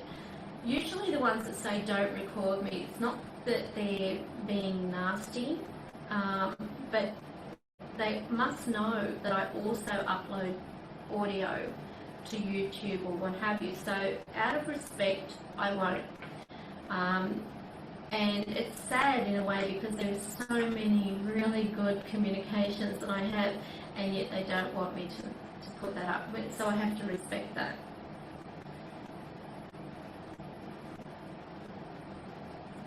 Alright, well, come over here and talk, Albert. Yeah, get in the background. Alright, yeah. So this is actually, this is set at low or high. I'll move it up so you can see it a bit clearer. That's it. So if you want to buy that online, you can. Very, very good, and it actually records quite well. So when I do the recording, that's what I use, and it just amplifies or works as like a microphone, so to speak, and which is what it is, and it sits in there. You've also got another plug or an adapter that can run out of that into probably another recorder or what have you. I haven't actually used that, so don't quote me on it, but I've actually given a very good review on that, and it does pick up quite a lot more clarity and spirit voice. The good thing about EVPs that I have found is it also gives me an opportunity to prove that I'm not imagining this communication, that I'm actually talking to spirits, and it's not a situation of, this woman's talking to herself. I've got the validity. I had a woman come in for a reading one day. Her mother was there. She didn't believe me. And I said, do you want to hear your mother? And she said, yes. I said, okay, put your phone on I saw that she had a mobile. And I said, put it on the recorder. So she put it on the recorder, and I said, okay, can you please speak into this and say what you want to say to your daughter? And the most beautiful message was recorded. And this was just using this woman's phone. She couldn't believe it, but she's got it there forever. And the mother said, I love you, I miss you, and I love you. And this woman walked out with her heart feeling happy and completely at peace, knowing that her mother was with her. And I feel that, there are going to be people who will question, because naturally there's a lot of people out there who will say that there's one, there's a spirit there and there's not. And yeah, there's a lot. That's why I really don't socialise or talk with others who claim to be mediums, because it annoys the crap out of me when I see that they're saying someone's there and there's no one there. I got dragged into a group once with my aunties. They asked me to go along and see this woman, see how she did her group, and I said I don't want to do that because there's too many that destroy the image, or they're not valid. Anyway, in the whole room with all these people, must have been about 25 people there, and mind you, they were paying probably about $70 a head, and not every person was even approached. So it's sort of like, that's why I won't do it, because if they're people paying, they go in there with the intention of making contact with somebody, and if that person isn't there, they missed out and they've wasted, as far as I'm concerned, $70 or whatever they charge to be told nothing, to have not even be acknowledged that they're sitting there. But anyway, this one went over to all these people saying, oh, blah, blah, blah, blah, blah, and if you listen to her, she's actually baiting the people in the audience by saying there's a woman standing right there. she's similar to you. She's old, but she's old. And the woman, she said, do you know who this is? And she said, oh, it's got to be my grandmother. That's it. That's who it is. And I thought, no. I look around, I couldn't see anyone. The only spirit that I saw was a young guy kneeling next to his mum. She went to his mother and said, there's a female around you. And the woman said, oh, it might be a friend, you know, we don't really have anyone that's crossed over. And the woman said, well, what are you doing here? And she said, I'm here for someone else. She said, oh, you know, and I thought, okay, let's see if she picked up her son or the young guy. You know, I didn't know it was her son at the time, but I assumed it was because he was referring to her as mum and saying, Mum, I love you. Even if she doesn't talk to you, just know I'm here and I love you and I'll be with you. Anyway, I was getting angry. I could feel myself, my temperature boiling, and I went and I said, okay, my aunties, I said to them, please don't ever ask me to come to this again. This woman is, you know, ripping people off left, right and centre. And anyway, we walked out, and I don't know, I'm not the kind of person who can just walk up to anyone off the street and say, oh, you've got so-and-so around you. I feel that they've got to have an ounce of dignity, and you just don't do that. You don't know the reaction, you don't know how this person might be embarrassed. So that's why a lot of these, you know, like Long Island medium and stuff like that are pretty rigged, if you ask me. But anyway, cut a long story short, I said to my what I'd seen. She actually said to me, look, you should go and tell that woman. And I said, but I don't do that. And she said, look at her, she's obviously disappointed. I said, well, I'll wait until the crowd dies down and then I'll go over and I'll talk to her. Well, that's what I did. I just sort of, you know, kept my distance, waited till people walked away, and then I went up and I just said, oh, hi, how are you? And she said, oh, not bad. I said, what did you think of it? And she said, oh, I was a little disappointed.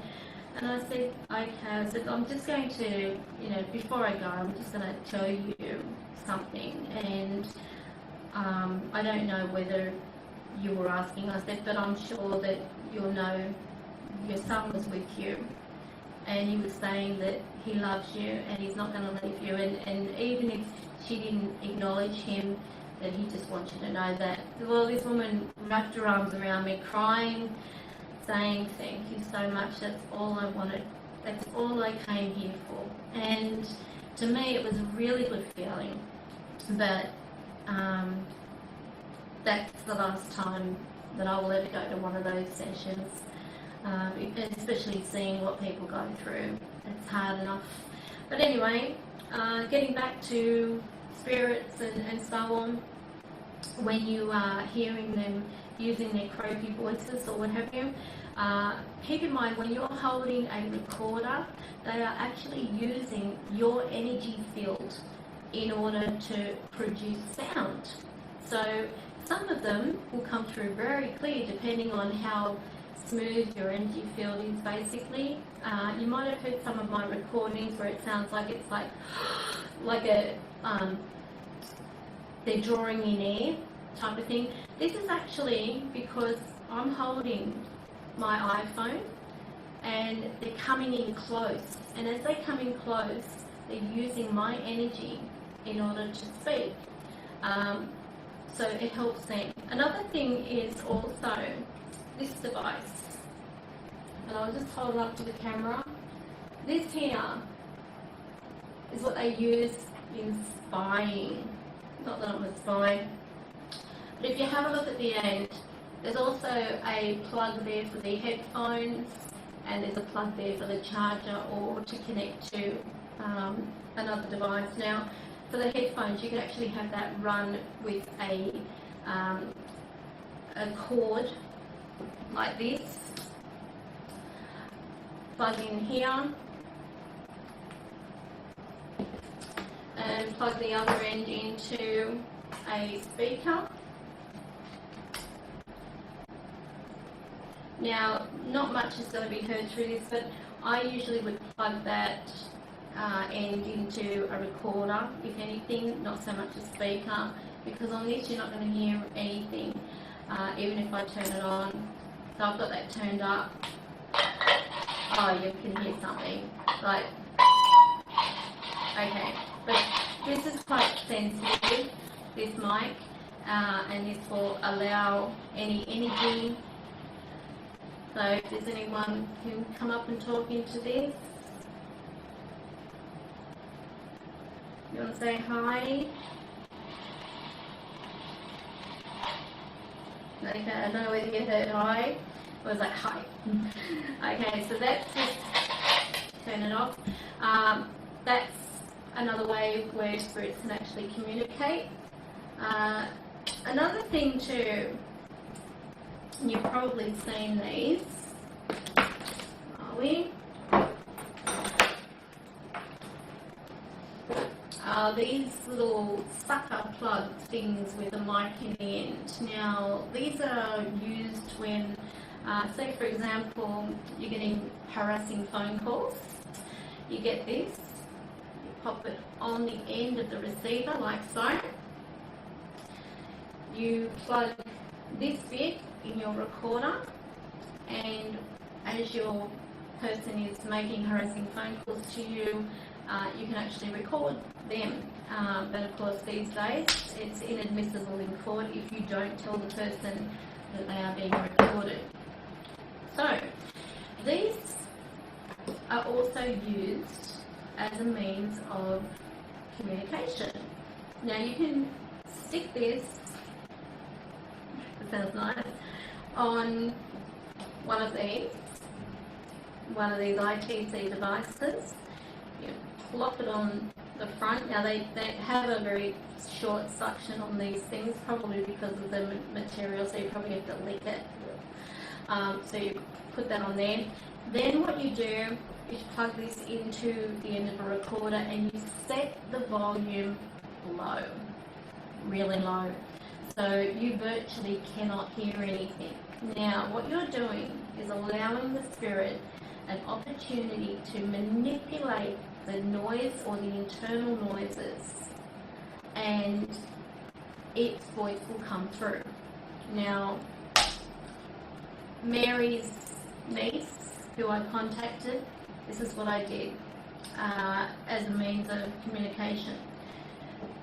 Believe it or not, you can also use these. So who knows what this is? Come on, quick, type it up. What is it?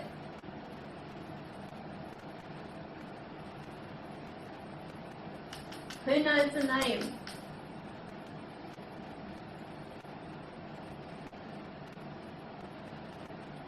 Waiting. Bit of a class education thing going on here. No one knows? This is an EM pump, electromagnetic field pump. It produces electromagnetic waves, if you want to put it that way, so that it said spirits can use that as a means of communicating. Now, hi, I'm holding it. Yes, hi. Can you see him? Alright, so this here is an EM pump. Do you like it? When you turn it on, it actually creates a wave of energy, and the spirits are said to like it. Now, if I were to plug in, yes.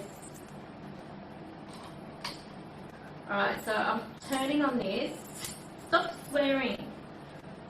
Alright, now, if I've got this plugged in, thank you.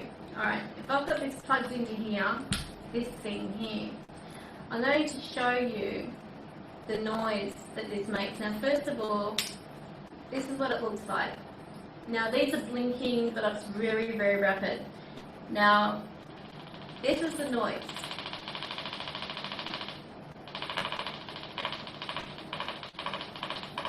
So you can hear the energy coming off it. It's actually, it's called a vortex, this one. So it actually stimulates or moves or creates some type of energy.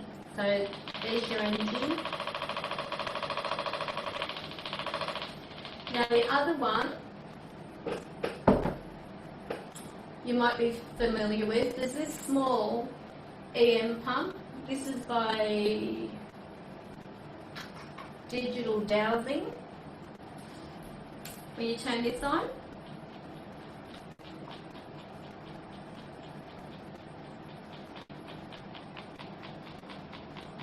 as it starts to speed up, you'll hear it get faster.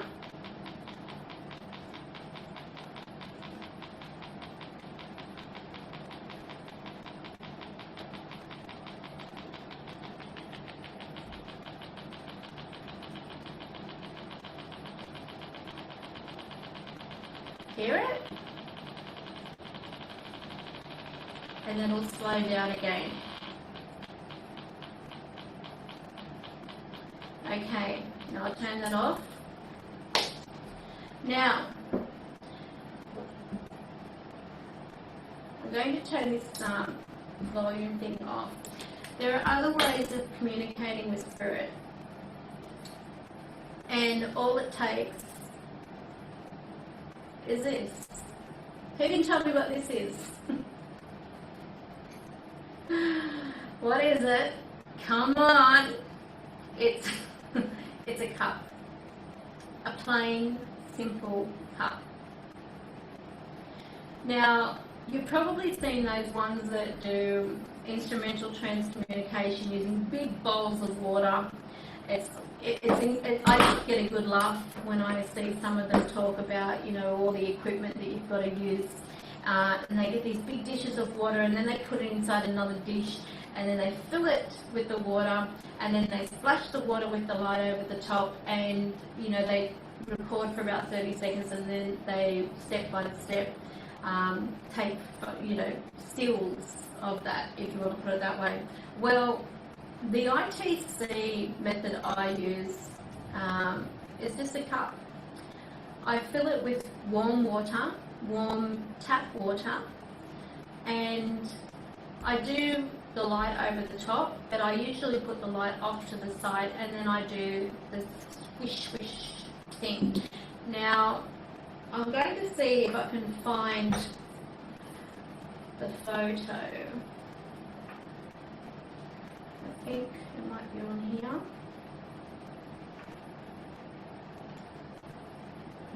I can't.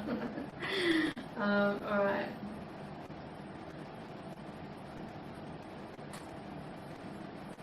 Now here, I don't know whether you can see it. There's Albert's face. That's using a cup. And I'll try and change the exposure. Okay. Yeah, that's you. So that's Albert's face, and that's been using the cup as a form of ITC or communication. So that's how it can work.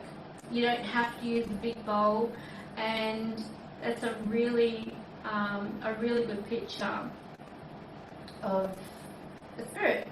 Another one,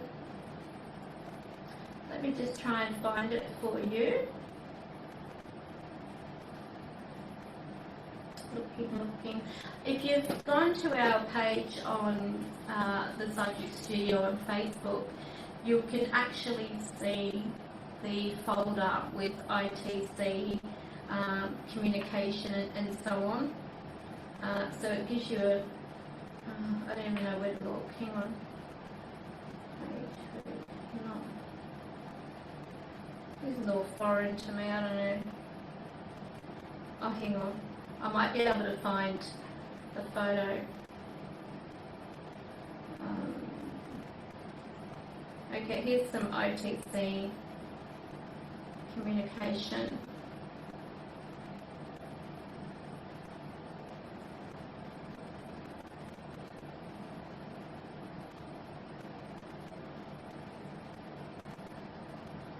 Now there's another face,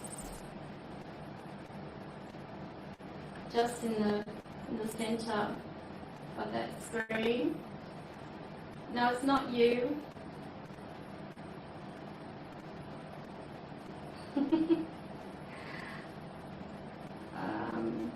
There's a lady.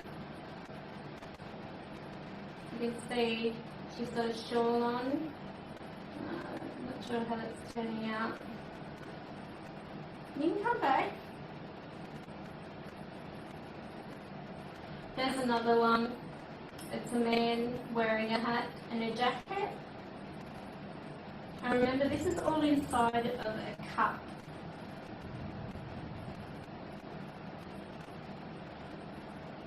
That's a female's face on the side.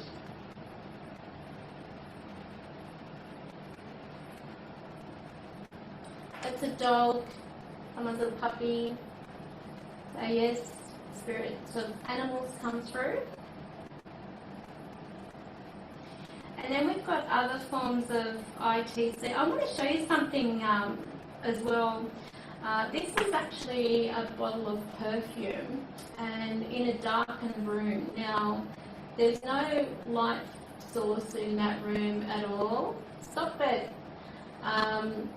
That's, yeah, show off. That is actually a perfume that I bought to wear to my mother's funeral. Now, the day, what was it? The day of her anniversary, of her passing, I got up and I noticed that there was this glowing lid on the perfume bottle, and it was my mum's way of saying, "Oh, here," you know. So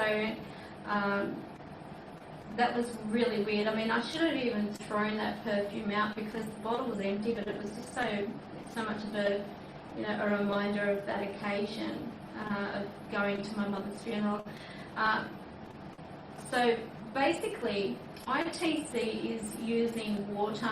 You can also use crystals by holding a beam of light on one side of the crystal and taking a photo of it on a different angle. You can ask the spirit to show itself, and you will get some faces come through. The other thing too is, you know, where a lot of people talk about, oh, hang on, I feel you should do a live event in the future where we have a dance party with Albert and have a dance battle. I bet he is, oh, sure he does. Don't encourage it. Okay. Now, another thing that you've probably seen is this. You're probably wondering, what the hell is this contraption? This is actually the digital dowsing XCam SLS, which I've actually used and shown a few times. I've debunked it. There are occasions where it won't track, which is quite disappointing. This, what you're watching me on, is actually the Microsoft Connect. It's not the Xbox Connect, it's the Microsoft Connect. I'm using the program Connect for Windows. The product itself is just like, you know, about the same size as the Xbox. It can be used also, the Xbox one, but, you know, I actually spent the $200 or whatever it was and bought the actual thing for the computer. Anyway, cut long story short, this here I noticed was not tracking the spirits. There are so many people on YouTube that are using the SLX cam, and they're showing the blue and red and the green, and they're saying, oh, that's a spirit because it says anomaly next to it, so it must be right. That's not the case. I actually had a situation where I asked Albert to show himself or participate, and he was very reluctant in showing himself on this thing because he thought I was going to actually show what he really looked like, until I assured him, you become a stick person. And as it turned out, the lounge was being tracked, and it was blue, and that was tracking the lounge, showing an abnormal shape, not human-like. So of course it had anomaly next to it. Now, what I have actually come to find out, and this is not what you get in the instructions of using this, in fact you really don't get told about the colours or anything like that. People are assuming that as soon as a colour comes in on request or whatever, it must be spirit. Well, it's not. It's really not a spirit. Once it does track the spirit, you will see them like a stick figure. Up until then, ignore those colours. They mean absolutely nothing. Because I actually did one recently where I had Albert, he was sitting in his chair, and I said, alright, stay there, I'm going to pan this until it tracks you. No matter what I did, it wasn't tracking him. It was showing the colours where it was tracking the object. The colours, I believe, show the different level of beam.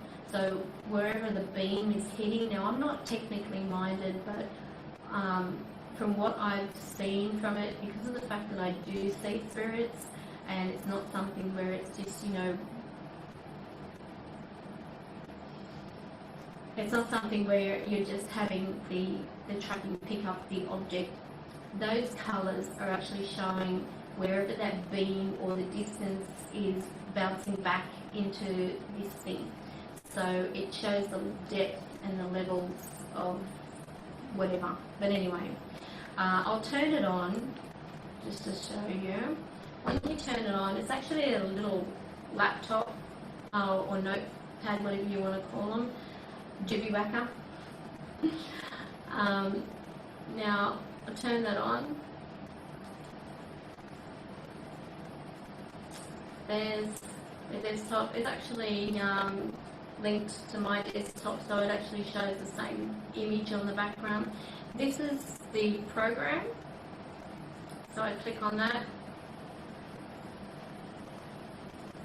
Now these things here are where your green, your red and your blue come into effect. Now here, this would represent the green, which talks about the temperature. This red is referring to inches, and this one is hertz, so it's obviously to do with like volume or something like that. So whoever is technically or that kind of brilliant mind, you'll know what that's referring to. Now this here is actually showing the back of the room, and I'll just try and move it to that bit. Try and get it on the screen for you to see. This is useless. I don't know how this works. Here we go. We're getting somewhere. You might be able to see. I'm not too sure. Albert, can you do me a favour and just stand down the end of the room, please? Near the mirror. See if this tracks you. Just like the other day.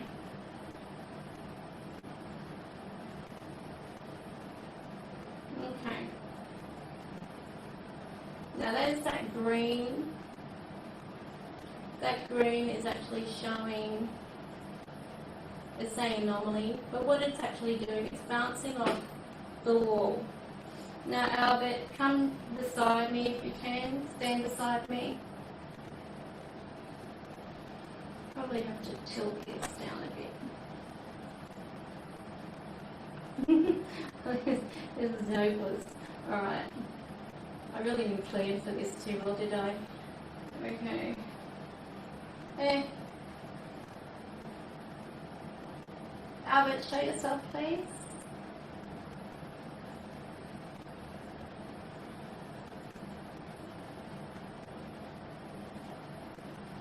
You're not going to help me by not helping me like this. You're going to help me. You promised. Now, as you can see, you've got a, where is it, here, I can't even think, algorithm. It's some type of algorithm that it sort of picks up, and in those algorithms you can also see faces and so on. They actually show the speech, the pattern of the speech, so to speak. I've had things flying past him.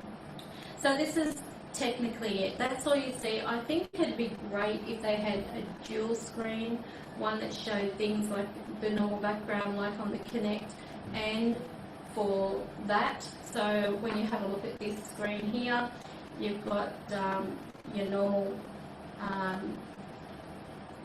depth of field, if you want to put it that way, and then over here you've got your normal screen. Okay, so I'm going to turn that off, but that's pretty much it. And the price is about $1,200 or more, depending on where you live. So that's that. Alright. Now another thing that when you're doing the ITC using the cup, I use a little GoPro camera. No talking. Yeah, so the GoPro camera is something I use. I haven't charged this because it's been a while since I've actually done an ITC, but I just thought I'd try and help you guys out as much as I can, those that are wanting to know how to communicate and so on. Now the other thing is, what was I going to...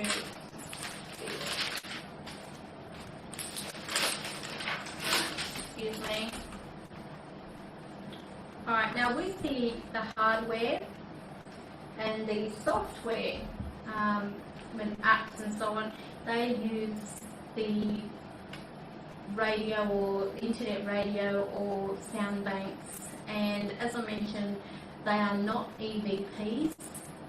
EVPs I actually find do come through a few seconds after. They come through a few seconds before it actually. I'm going to move this up, so I know you're there. I'm going to track you. It comes through a few seconds before it comes through the actual the product itself, the ITC device. So bear that in mind. Sometimes it's confusing for me because I'll hear the spirit talking, and then about a second or less than 2 seconds later, it's coming through one of the spirit boxes. So it sort of feels delayed to me when it's when there's communication going on. Now another thing are these. Now, I just knocked myself out. Just put that down a bit so you can see what it is. Now, do you know what these are? Anyone? A very popular tool, and you can get the same effect by using coat hangers. That's right, metal coat hangers. Cut them at the angle, put them inside a pen casing, and you've got yourself some dowsing rods, and that's what these are, dowsing rods. Now, dowsing rods are great, especially if you're walking through a home and you want to find an energy well. Now, energy wells are usually, when you think about the Earth's surface, it has a grid over it, and in each corner of the grid is your energy well. It's like a pocket of energy that's produced there. These are usually where wormholes end. Wormholes are also what we would call as the wall where people can, spirits can come through. If you have a lot of reflective things around your home, mirrors, that type of thing, they can also enhance or replicate more of the energy field than what there is. So technically the energy field is only this wide. I would say about just under 40 centimetres. When you've got mirrors around, of course, it amplifies it, projects it, makes it look bigger than what it is. A bit like me. I'm very fatigued. Okay, now, the other thing is crystals. Now, when you've got crystals, and this is something interesting too, if you want to, energize the environment, get yourself the feather and just sweep the crystal. The crystal actually produces an energy field anyway, so as you're sleeping, you're moving out the energy from the crystal around you if you want to purify things. If you've got, a place where you're feeling very lethargic or you're feeling tense, that type of thing, just sweep, sweep, sweep. Get the energy off the crystal. Crystals have a lot of power within them. And you can usually find the crystal that's right for you purely by, if you go into a crystal shop, you just put your hand over the top of where the crystals are. You'll actually feel like a little tingle in your fingers, and that is your crystal. So don't just go by star signs and stuff like that. Now, the other thing that we're going to discuss is how to connect with spirits. Now, when you're connecting with spirits, this is something that I've seen quite a few people do, and I do get a bit of a giggle, and I'm so sorry if you're one of them, but you really don't need to meditate. When you're sitting there and you're saying, I ask I need to meditate and ask the spirits to bring in the ones of light and love, do you know there are no bouncers in the spirit world that are going to come in and, you're not light and love, I'm moving you out of here. The spirits are already there. The ones that are wanting to communicate with you, they know you're about to do a session, so they do come in and they hang around you. So don't be in the impression that by saying spirits of light come in and, only those that are of love and light remain, because there are no bouncers in the spirit world. Just thought I'd mention that. I've even had cases, it was actually quite funny. I had this spirit with the most infectious laugh that was around me one day. I'm trying to watch this ghost hunters thing or some program and trying to sort of be serious about it, and they were laughing hysterically. I had to ask them to go because the things that they were asking in the program, they're saying, why are they doing that? Why does everyone think you've got to meditate, or you just play Angry Birds or something, but seriously, you don't have to meditate. You can say a prayer if you want, but it's not going to remove the spirits that are there. The spirits that are there, as long as you're polite and as long as you treat them with dignity, then you will have good spirits around you. Remember, you only attract to you what you put out. If you are an angry person, if you are, demanding that they jump through the proverbial hoop to prove their existence, or if you swear at them, you are going to get ones that are going to be angry back. So you attract what you put out. So just keep that in mind. Now, with that said, we're going to do a spirit box session. So what I'm going to do is get you, whoever's here now, and I'm sorry it's taking so long, but it's a lot of information I want you all to absorb and benefit from.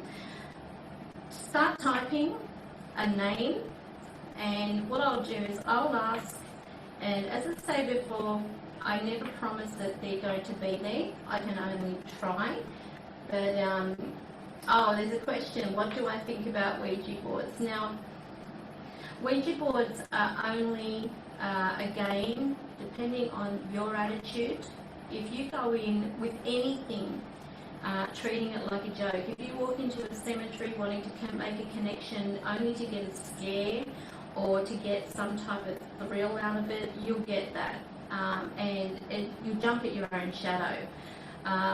Ouija boards are no different to spirit ITC devices. You are still making some type of connection, and you know what, you could be doing anything. You could be hanging out the clothes and you've got some kind of spiritual connection. You could look up at the sky and see shapes in clouds and stuff like that. You could have a feather fall at your feet and you think that's an angel giving you a sign. It could be a loved one nearby, or it could just be a feather that's fallen out of the bottom of a bird. I've captured audio of the Arsal spirits chasing birds. I'll see if I can play the audio just so you can hear that.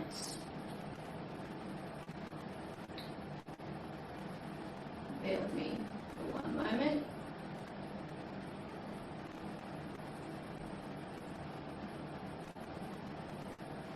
Okay.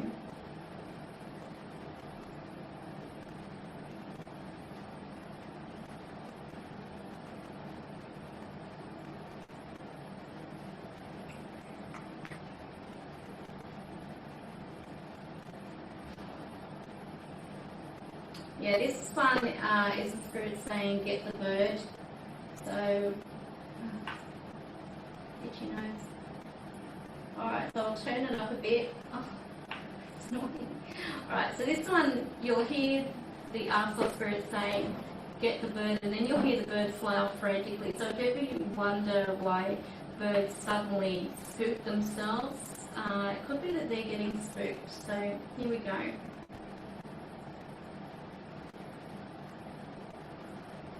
And it might help if I turn up the volume.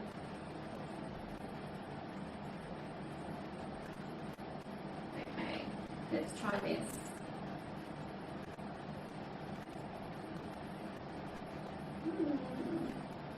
Still quite low.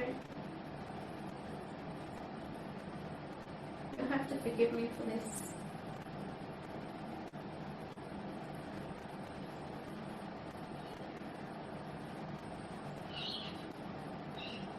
Okay.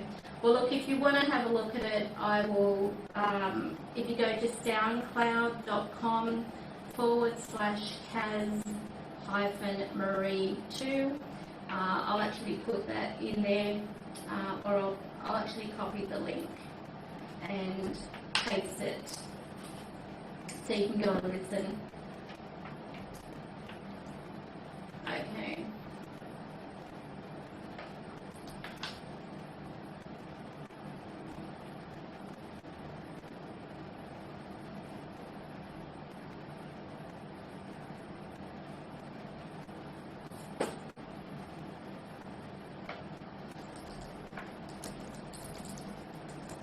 So I'm putting this in the actual body of the video, so if you scroll down you'll actually see it.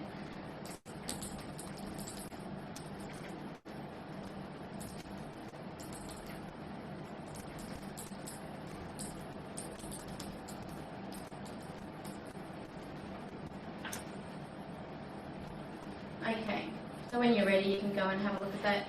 Alright, now going back to here. I look like I've done a Mickey Mouse. I've frozen. I'll just refresh that. So if I freeze, just refresh the page. Alright. Hi Paragosta. Hope you're well. Thanks for joining. Alright, now what I'm going to do now is a spirit box session, and I'll just have to mute that.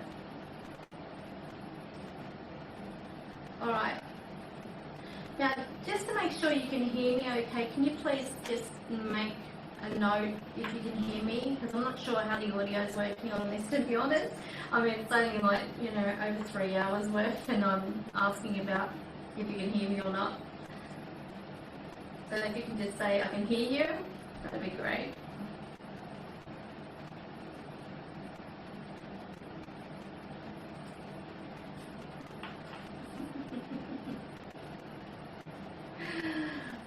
Alright, now the spirit box session I'm going to start with, I might start with the old fashioned one, the PSV7. Yes, you can hear me, great. Alright, now I'm going to teach you how to make an easy connection, and I think it's important that you know, before you test out any app or hardware, you've got to prepare the test. And I know it sounds, I'm contradicting myself, you don't test spirits, that type of thing, but in this case they don't mind, they really don't. If they're willing to communicate, they're happy to participate and just make sure that they are coming through clear and audible. Now, what I do is this. I get my paper and I'm going to write down a few things. Now, first of all, I'm going to write down angel.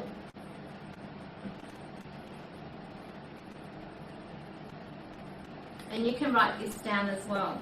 So write down angel. The next thing I'm going to write down is feather.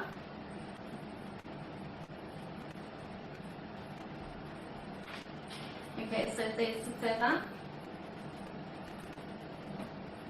And I think I'll do cup. So cup is the third one. Now, I do actually feel the spirits are here. Whether they show themselves or not is another thing. I hear a couple that are having a bit of a discussion behind me. So I'm going to try and move this so I can track them. Can you show yourself? Where's the other one? Ah, you want this.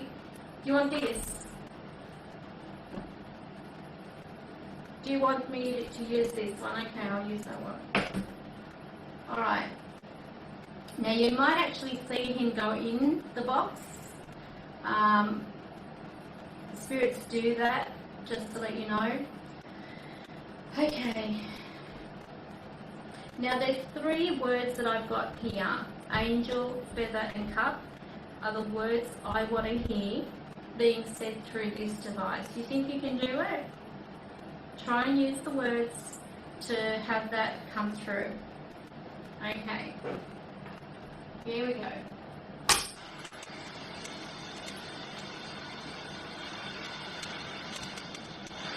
Hello?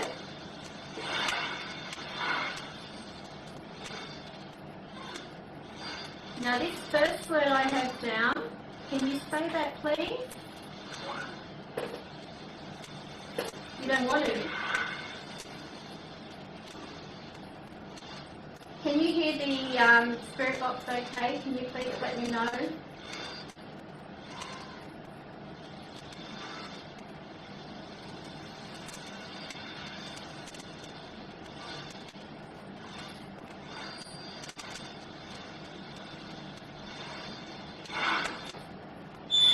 Whoa.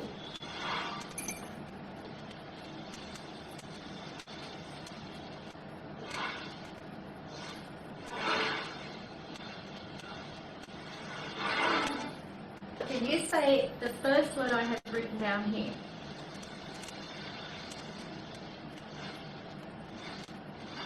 What is this word? Please speak through this.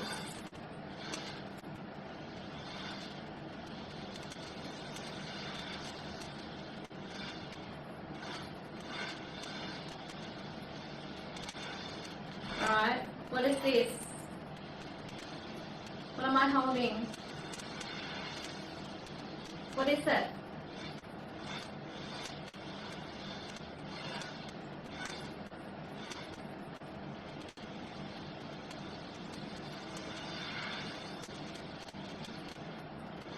Say the word, please.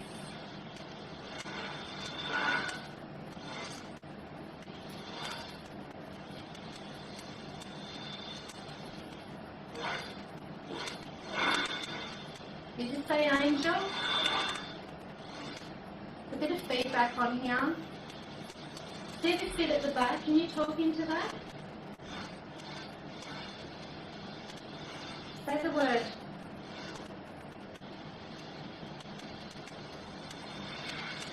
I'll put that there.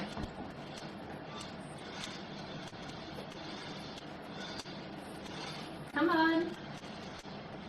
Say what it is.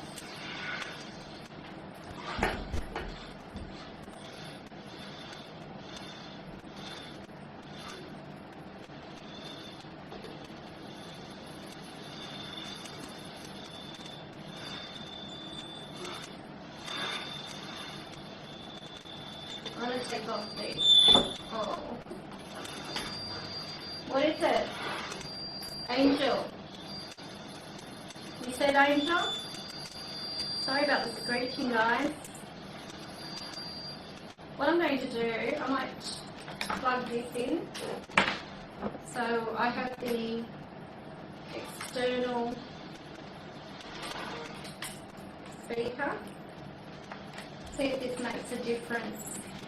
In this building, just to let you know, there is actually no, it doesn't work for like aerials and stuff like that, because it's right in the middle of the whole complex, so to speak, and it's like mobile phones don't work that well either. Okay.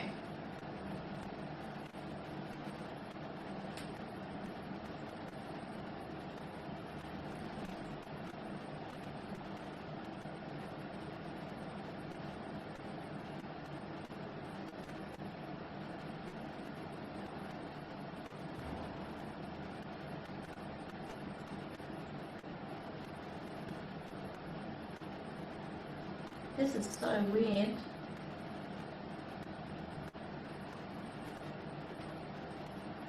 Alright, I have to turn it back off. Alright. What's the second word I have written down here?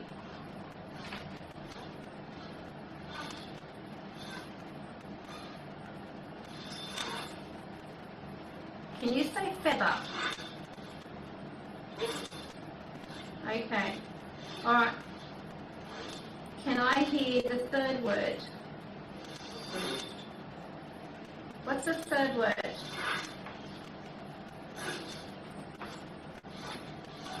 What's that word?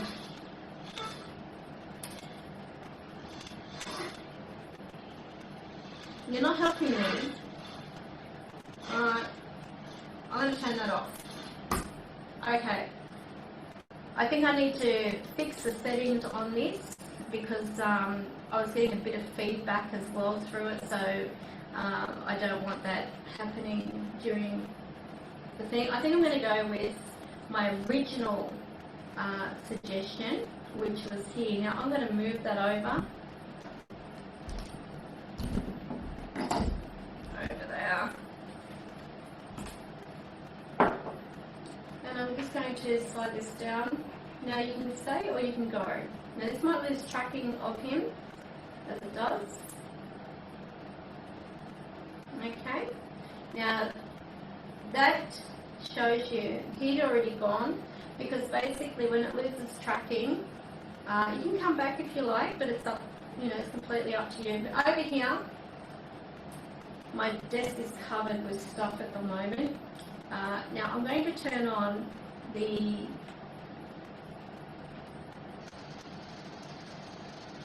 Spirit Box, which is one of the earlier versions of the PSV7. Now, with this, you can sweep it forward or you can sweep it backward. Personally, it doesn't matter whether you sweep it forward or backward. It's been a while since I've actually used it, to be honest with you. I'm going to turn the light on. I think that's the light. Where are we? Alright, so there's the volume, and this is turning up. Now this is sweeping forward at a 100 milliseconds.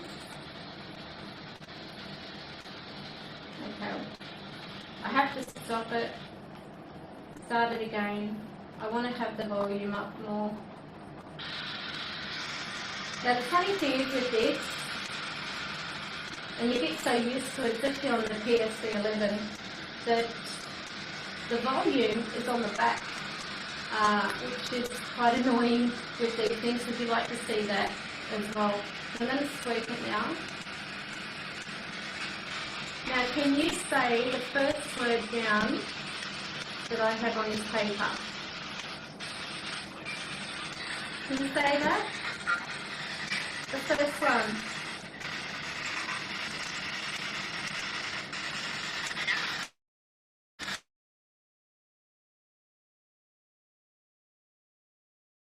What's the first one? What's the second one?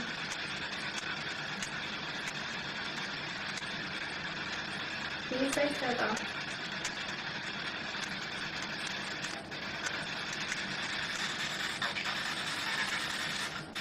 Okay, I'm not sure, but I thought I heard feather. What's the third one? A cup? Did you say a cup? Alright, what I'm going to do is I'm going to change the speed. Where are we?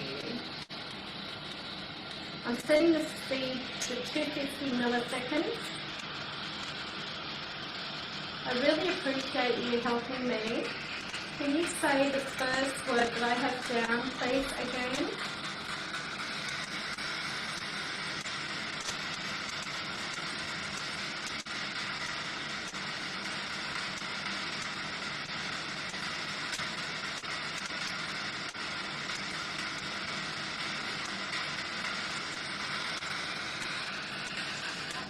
Angel, that's right. Can you say the second word I have down? What's this word? Can you say feather?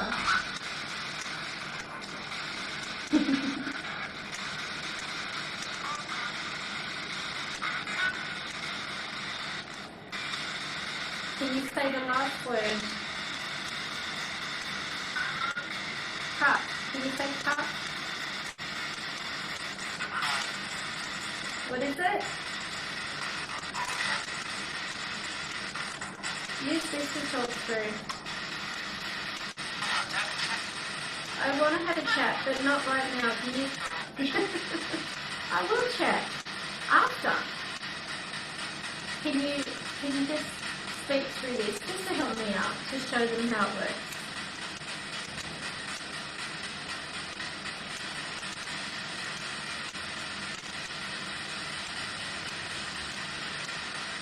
Is it talking?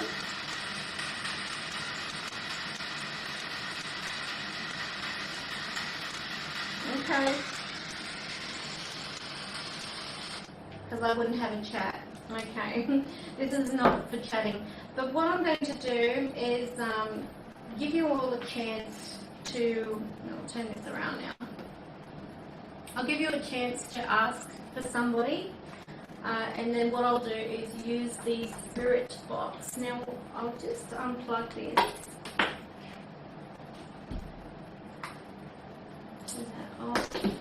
I'm going to open the Andy's box and I'm going to show you how it is inside. And as I mentioned, there are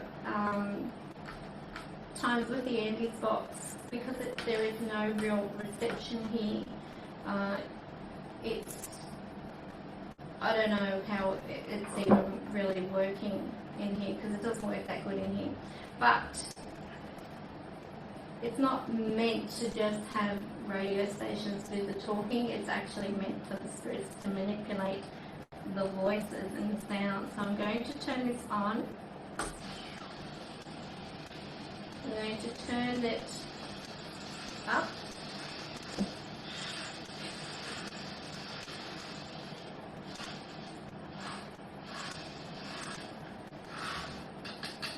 Now this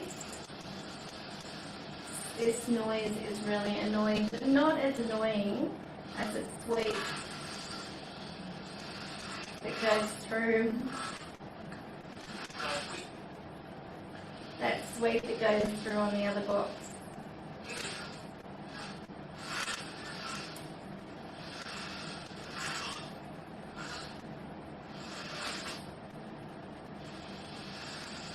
This is probably the closest to those apps where it can eliminate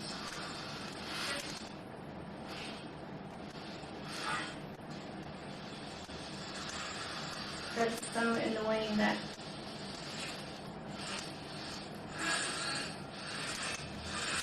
Can you say my name? Can you hear me just so I can test this out? Just say Karen.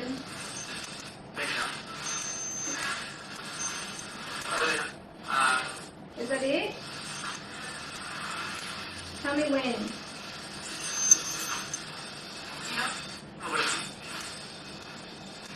Albert, talk through this. I'm going to turn it off.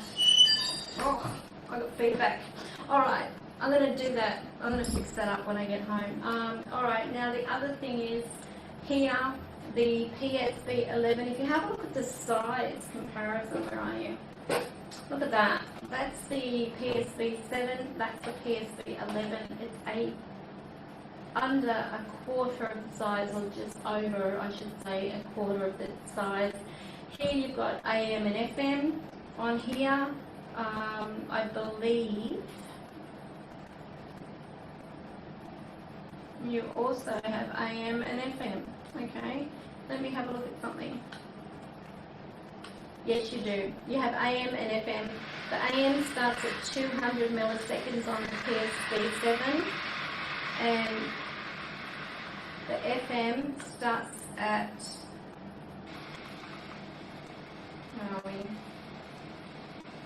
100 milliseconds. Just to confirm,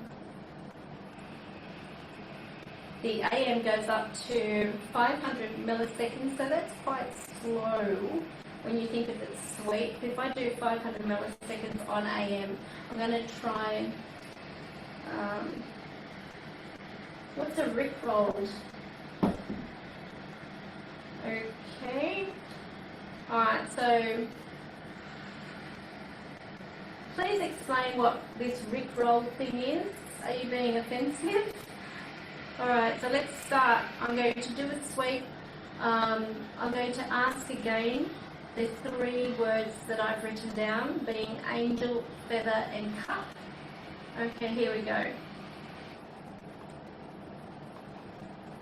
Might help if I turn it up.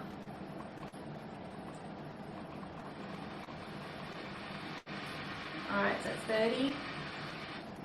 Okay, so this is on AM. Can you say the first word, please? You can't even hear it sweeping. I wonder.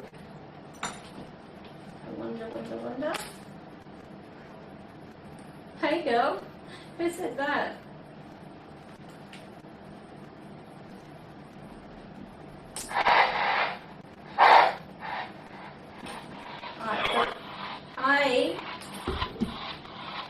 Can you help me by telling me what the first word is here?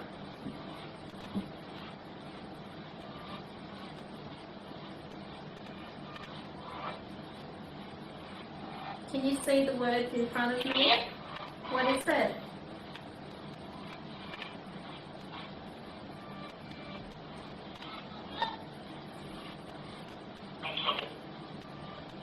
Can you say angel?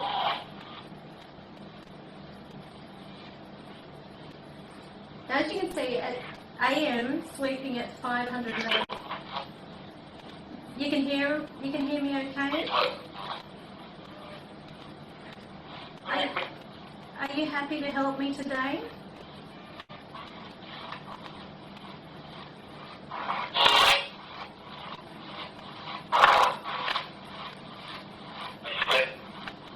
I'm a friend. Are you a friend?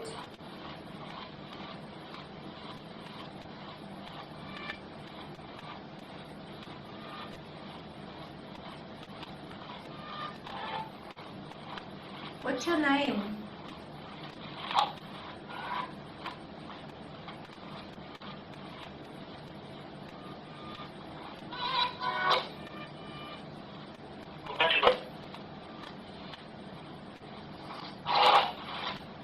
Did you say Paul?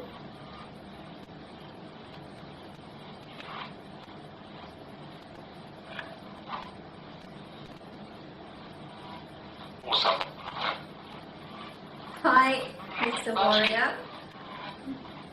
I won't say the F word.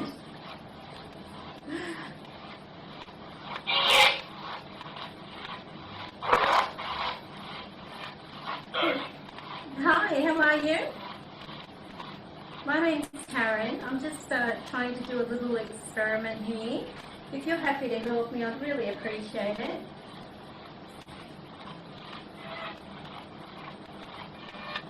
Could you please tell me? You're here? I've written down 3 words.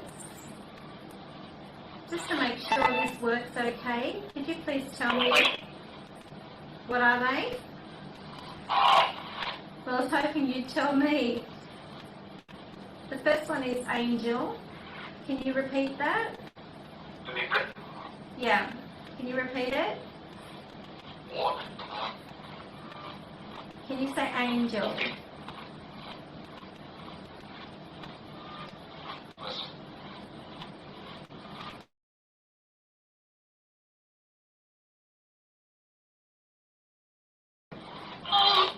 Can you say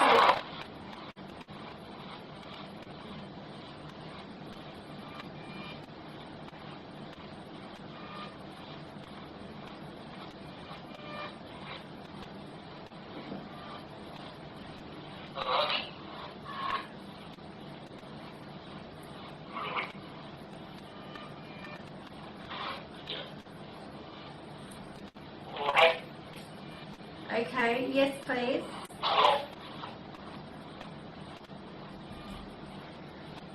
Can you say feather? I need you to thank you.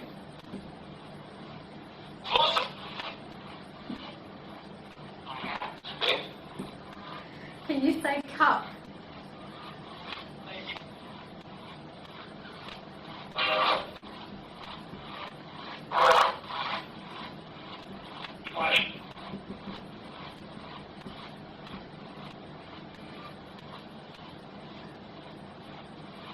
Can you say Karen?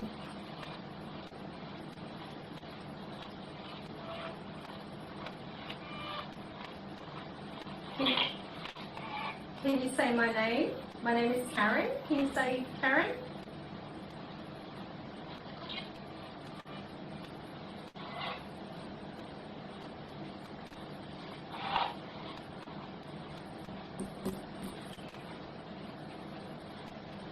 But okay.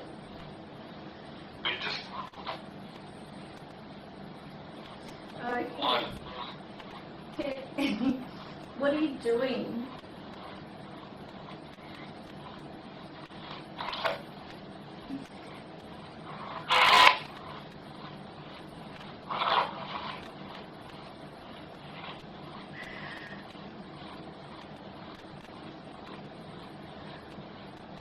Alright, does anyone have a question?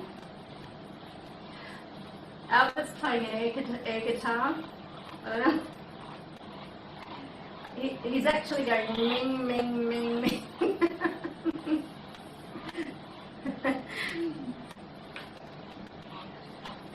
I know Albert's happy.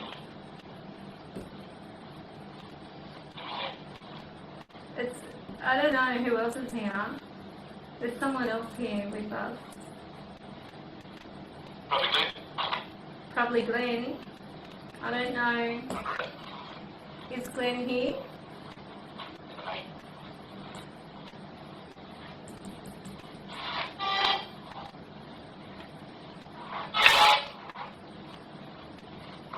Alright, so how many are here at the moment?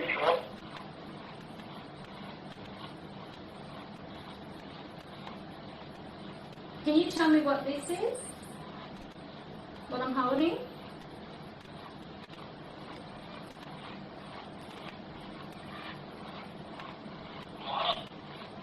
What is it?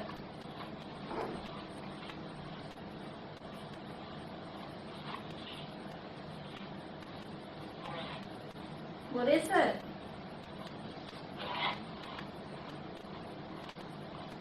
You're not helping me much, you're just saying a few little things. Help? Yeah, you heard that.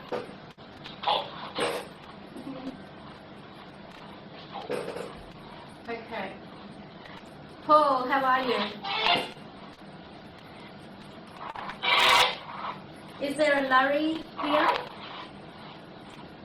Okay. Hi Larry, how are you?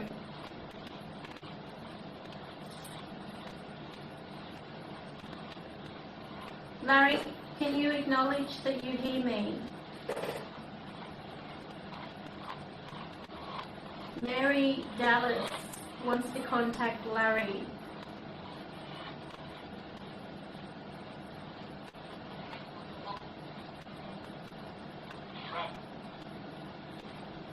Did you say track or track or crack?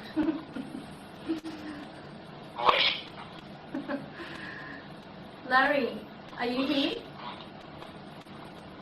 Oh, come on, Albert.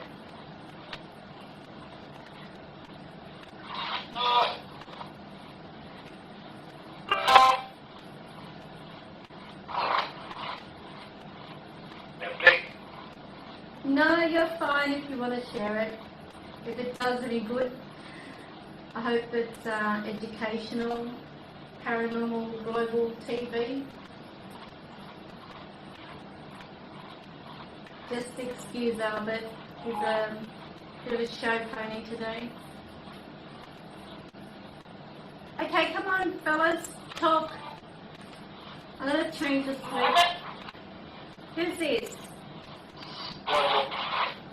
Ronald, who are you here for?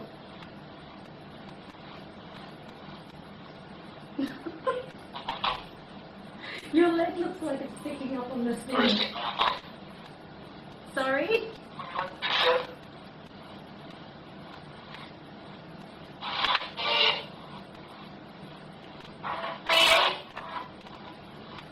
You're with the... Are you an angel? You're dead. I know. Did it take you long to realise that you were on the other side? Years. How long have you been over?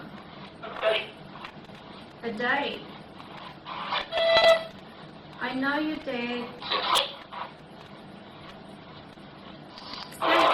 Don't you think it's wonderful you can actually make this connection?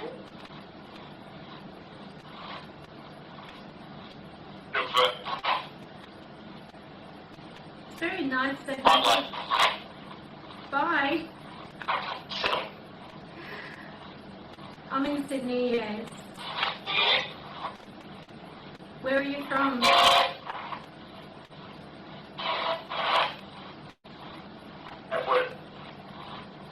Edward? Did you say Edward?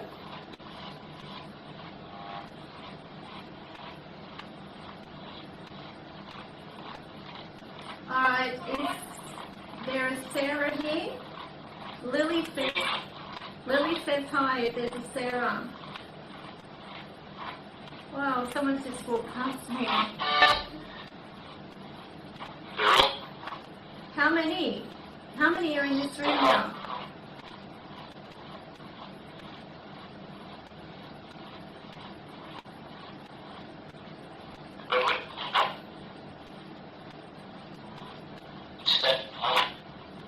That's nice.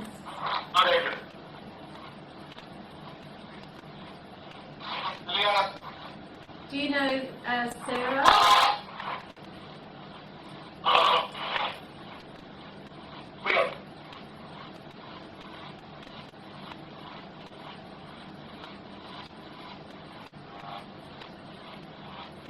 Now what I might do is change the sleep rate to 400.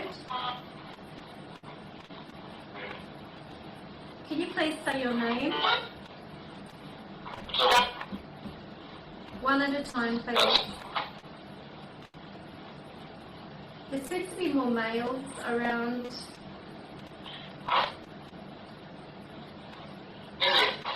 Larry McLennan.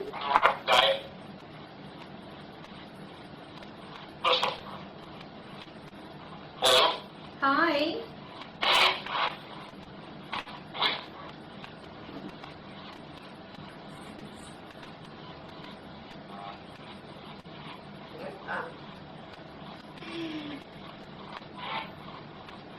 Now, I don't know whether you can see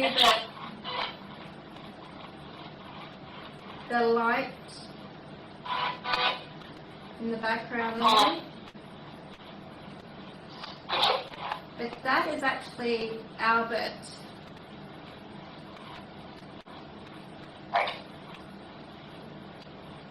Can you see the light?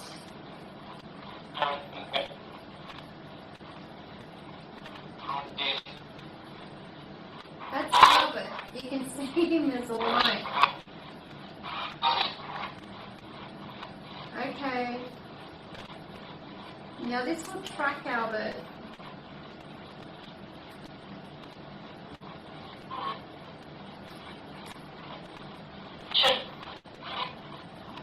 Wow.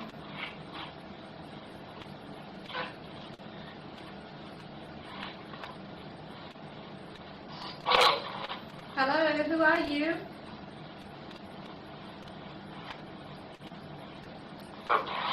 Now if you saw that light over there, that was actually Albert, and it actually showed him as the mist, and now it's tracking that mist.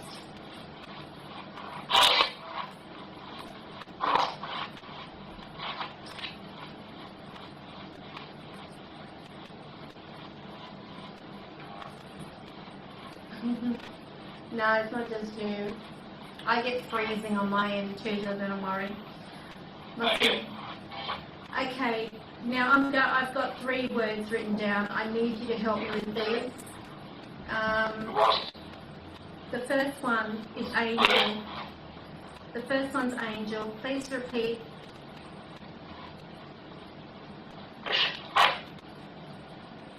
Please repeat.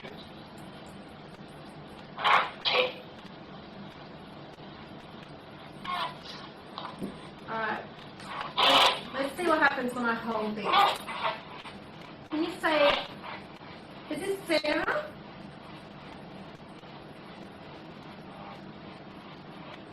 Sarah, can you please talk?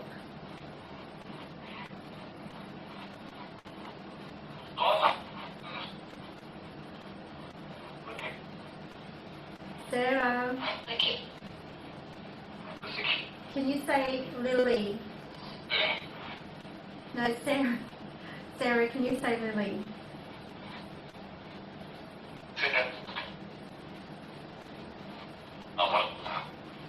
You're one of them now?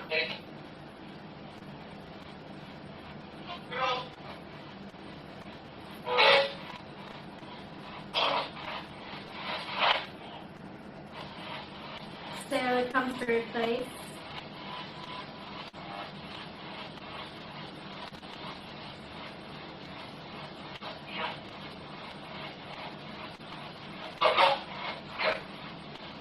I want you to say Lily. No. Do you want Yvette? Who's Yvette? I can't help you right now. What kind of help do you want?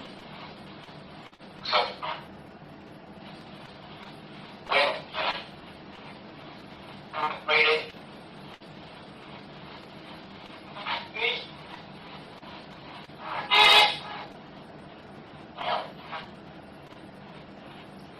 I don't know whether you can hear, there's quite a few asking for help.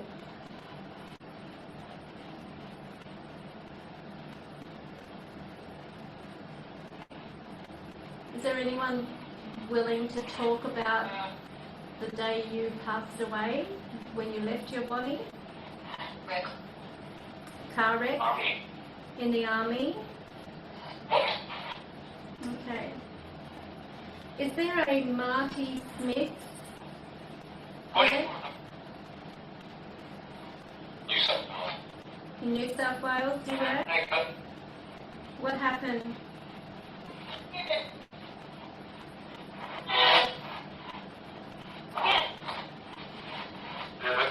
Hi, David.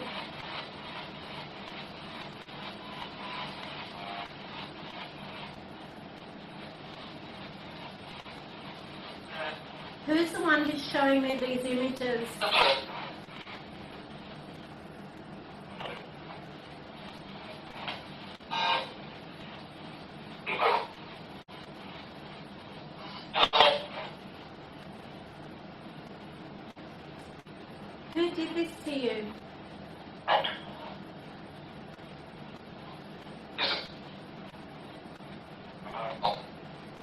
Grandpa.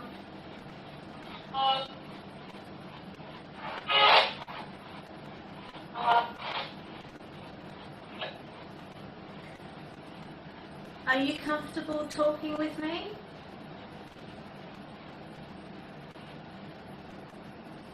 I'm actually, I'm going to stop this.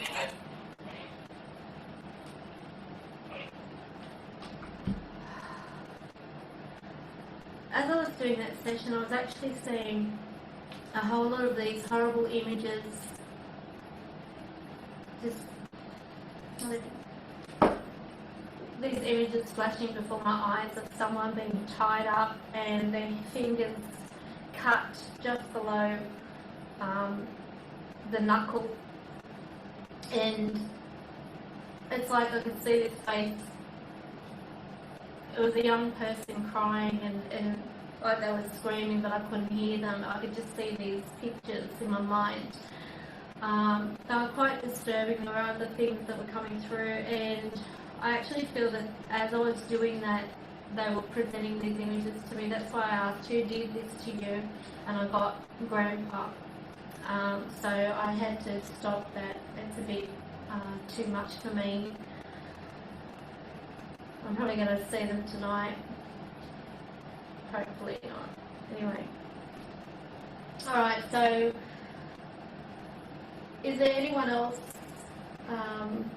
that has any questions today that you might want to ask? I'm going to move that around now. Sorry, Albert. Do you have any questions today that you'd like to ask about the other side? Oh, before... Sorry. This is another ITC device. This is actually called an Ovilus. This is one of the earlier models. They're retailed at about $200 and something. So, you know, nothing is cheap. But like I said, if you want to do some ITC device, I'll probably start off with a radio or do the cup with the water in it. Now this is one which has also surprised me at times, but then again, I'm not surprised with what I get coming through anyway, because I do have a lot of spirit communication around me. Sometimes these spirits are just wanting to have acknowledgement, as we mentioned earlier. So I'm going to turn this device on. I'm just going to try a little experiment with our 3 words. The angel, the feather and the cup. So again, whenever you're doing any type of experiment on an ITC device or any type of app, always write down three items or 3 words and ask the spirits that are present to please help you find out whether this app is worthwhile or not. You'll see that from my trials and my demos on, you know, some apps on our page, I've actually been able to find whether they're working well for the spirits or not. And if they don't give me any results, I'm not going to say they're a good product. So the first word again that I've written down is angel, then we have feather, and then the last word is cup. So let's see what we get on here.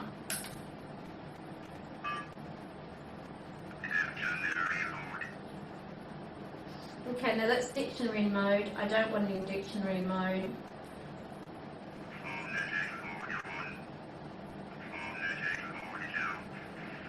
Okay. Can you please say angel?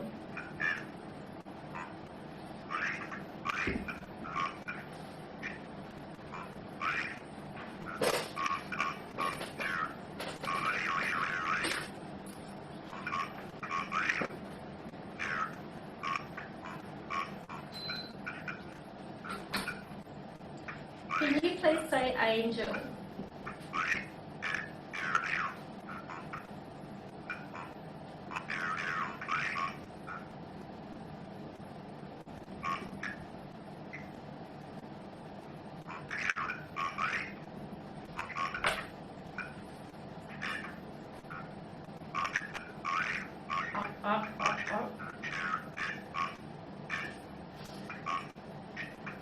Can you say angel?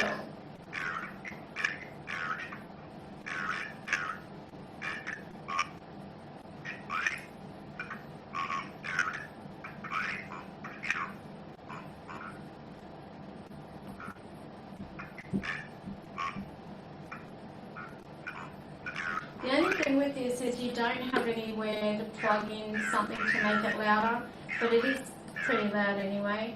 I'm going to go on the next one. Reverse phonetic mode. 1. Can you please say angel?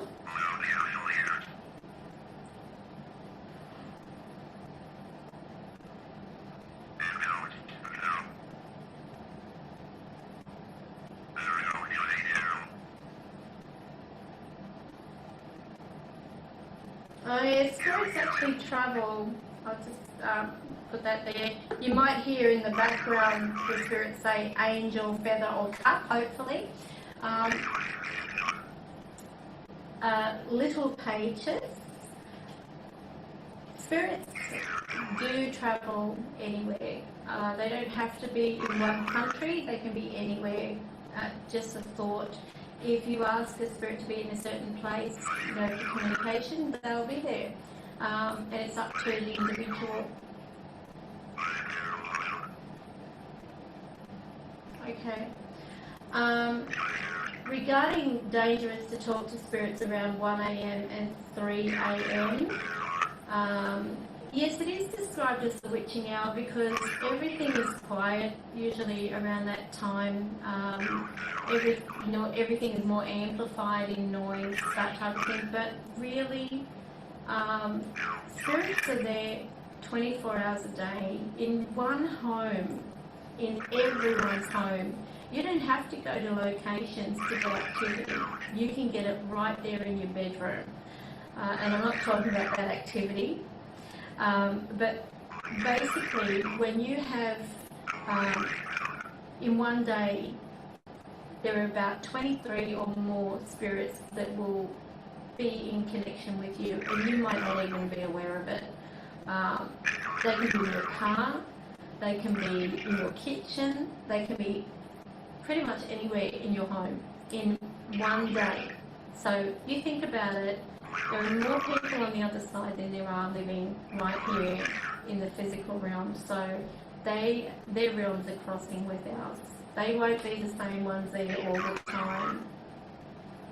But there is no real right or wrong hour to contact spirits. It's usually in the early hours in the morning, like that, where everything is more quiet and you can pick up more EVPs.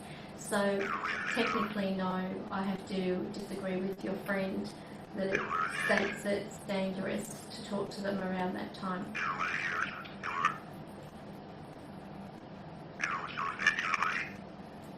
You're not doing it? I want to hear angel, feather and cup.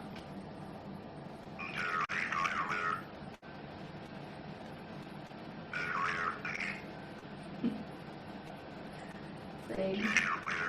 They can use these, but they're a lot harder. Alright. This is reverse phonetic mode 2. Please say angel.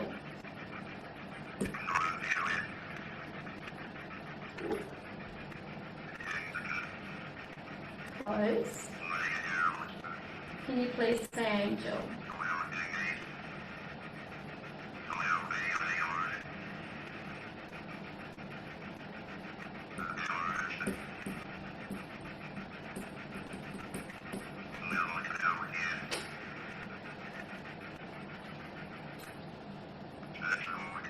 Alright, this is touch mode. This is said to go off when a spirit touches it. Now, here's your touch mode. Ding! Alright, let's be serious here. Okay, not sure about the touch mode. I actually feel that this might be something internal. That's something I want to debunk, this touch mode thing. The other thing I'm going to show you today I'm going to turn this off. I think it's rubbish. Okay, these two things here. Now I'm getting serious. I know it took me, 4 hours. This piece of plastic is called a periscope. Now, these things here light up in blue, and I'll show you how. You place a 9-volt battery in, and I'm not sure whether you'll be able to see it when I turn it on, but there is actually, okay, a bit closer, there's the blue. So that is supposed to allow spirits to touch it, and their electromagnetic field or static that they create is actually said to go through and change the colours. Now, I've been on location. I've given it a chance over and over and over. I even, believe it or not, upgraded, asking for a different version. They gave me exactly the same one, except it was a press button. I wanted the one that covered over here so that, you know, no water could get in there if you were on location. Now, I'm going to say this, don't waste your money. This, to me, is a piece of crap. And I have asked spirits to touch the thing with the blue light. I'll turn off, I'm just going to turn off this light over here. You might be able to see it a bit better in that way. Now, I'm over everything. Okay, so here we go. I'm going to just minimise the screen so that I don't have much.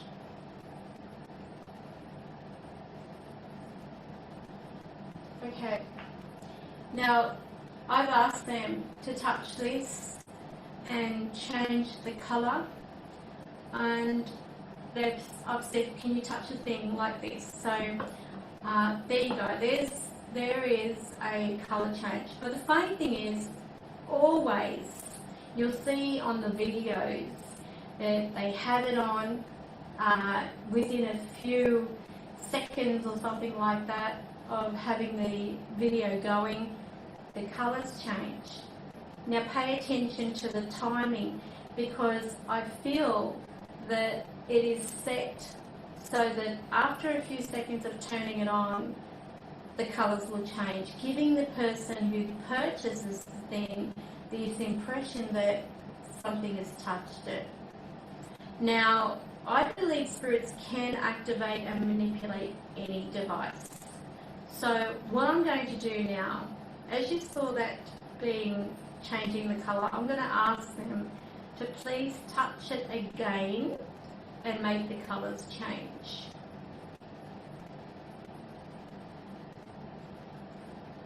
Can you please touch this again? Oh, you always want to talk. You want to come over here and talk with me? Can you touch this? If you want to be involved in this? Alright, let me turn around. Come on, show yourself.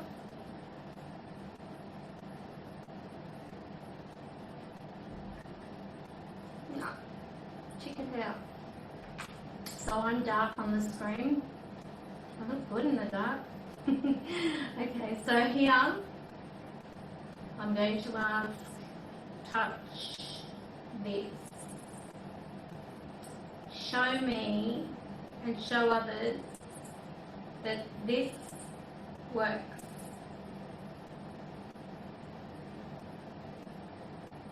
Come on.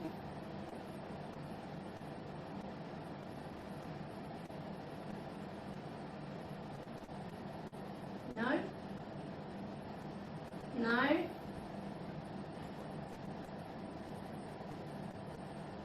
No? Okay, Okay, now the other thing, let's turn that off. Waste the money. The other thing is this. Now, the name of it escapes me, I have to be honest with you, but this is supposed to pick up, you know, and I feel it does, I actually feel it does. So let me just put it on so you can see this thing. Where's the plug? And they are so cheaply made, honestly.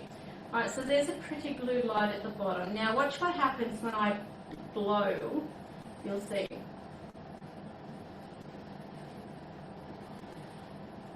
So it turns red because it's picked up.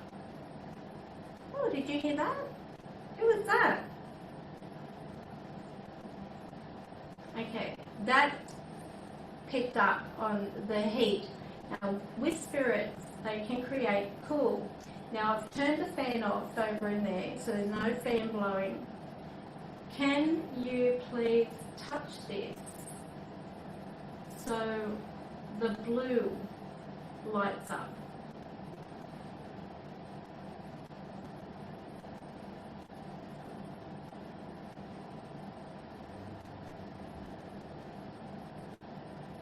And just to show you, even if I touch that, that is the heat of my hand that has triggered that red that you can see there.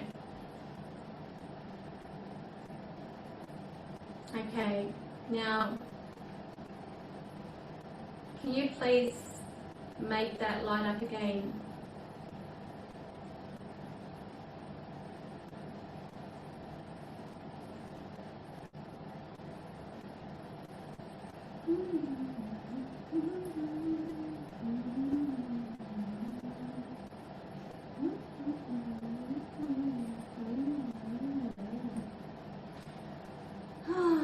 Like watching grass grow. Okay. Come on. No. See? It's not changing. The red came on, and there's also a blue which is supposed to indicate the cool air, and that didn't come on. So there's another piece of rubbish, and I had some major issues with that company, Paranologies, just to let you know, so don't get stung. Now the other thing is, everyone knows about the millimeter. Now the millimeter was actually designed in memory of a young lady who passed away, and you'll always find that the 870 4R, this is representing, I think, the birth date or the date of her passing, but it's quite interesting, the story behind it. So if you can ever, you know, go online and have a look up the millimeter. This is actually the Vibe edition. So with the Vibe, let's move that around, see. Look at you yakking. With the Vibe edition, it actually has a built-in torch. So if I turn this on, it'll hold the button in. And there's your red display, which you can't see. And then you've got, where are we? That's the backlight. Oh goodness. The back of these are pretty hard to get out, even with nails, so I usually use that. But this has actually got a little button at the back. It's Vibe Power, and this actually changes or beeps, if you want to put it that way. Where's the? Alright, that's the backlight.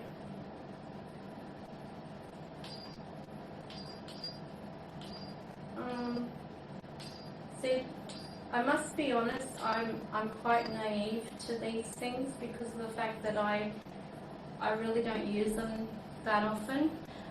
Mainly because of the fact that when I'm on location, I just sit down.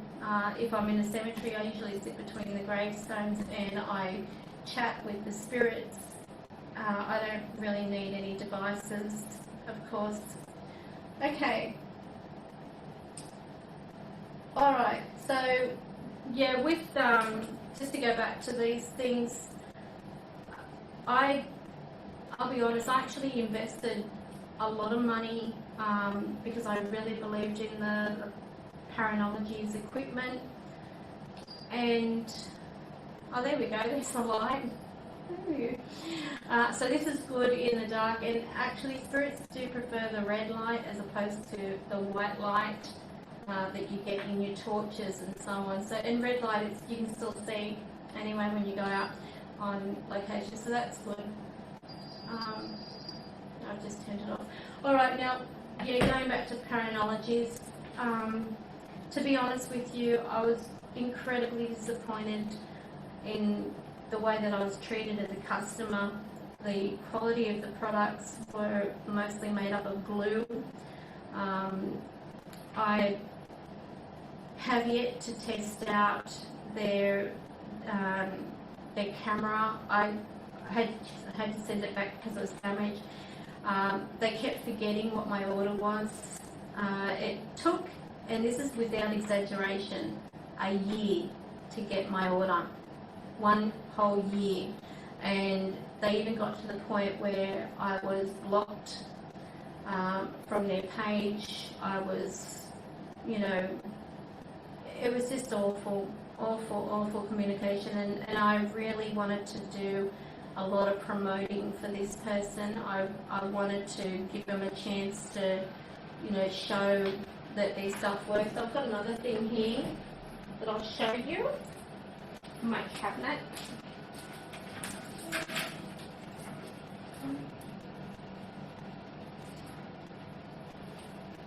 Ew, it smells nice. I've got some candles in the cabinet there. Alright, so this is another one. This is an electroscope, which is also Paranologies. Another plastic gizmo.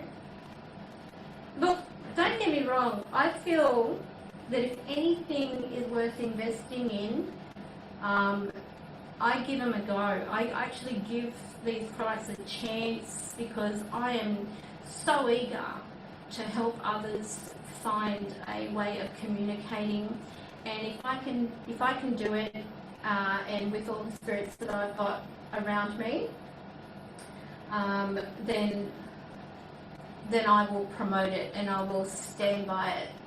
So this is the, as you can see, this one I actually feel is pretty good. You've got your green, you've got your red. So as you turn it on, you can see that it's working. Now, I'm going to ask Albert, what's this? Hi Steve, hi Paragooster, Jen Treasure Trove, Jason, hi, I'm going to say hi. Okay, a bit of a shout out. Hi. Yes, I'm an Australian. Isn't that obvious?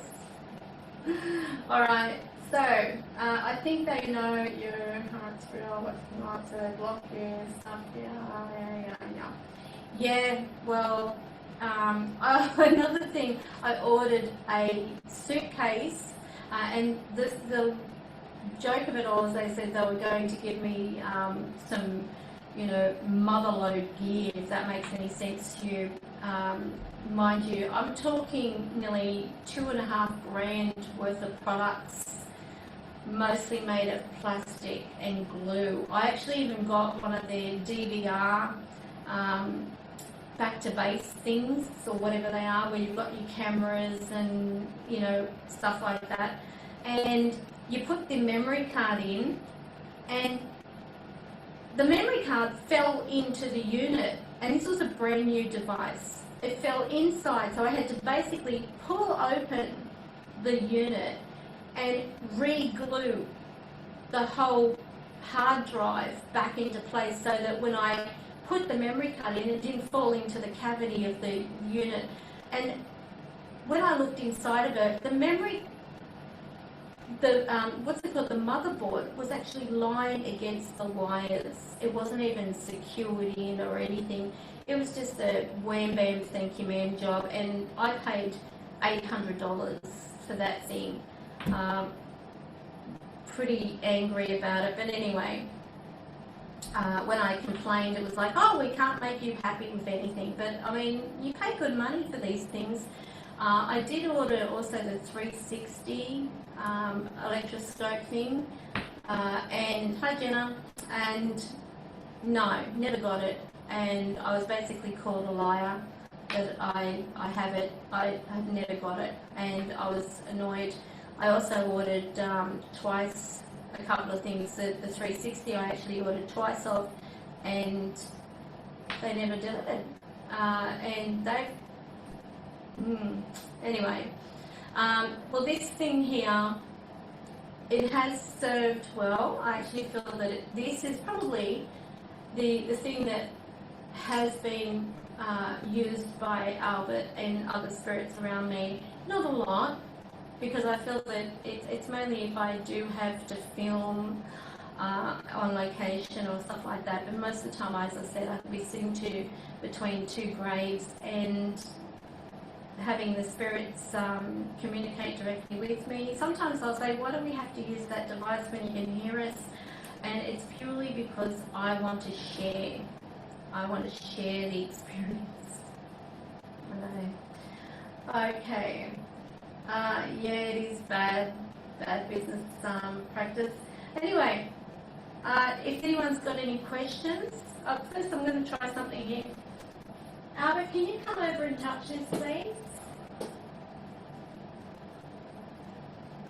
Oh, did you see the light? This light's gone on. Now, this is something else, mind you. I don't know how long that's been on. You can probably watch the video back again or something, but that is completely set to off. And I wanted to debunk. Yes, I've got that.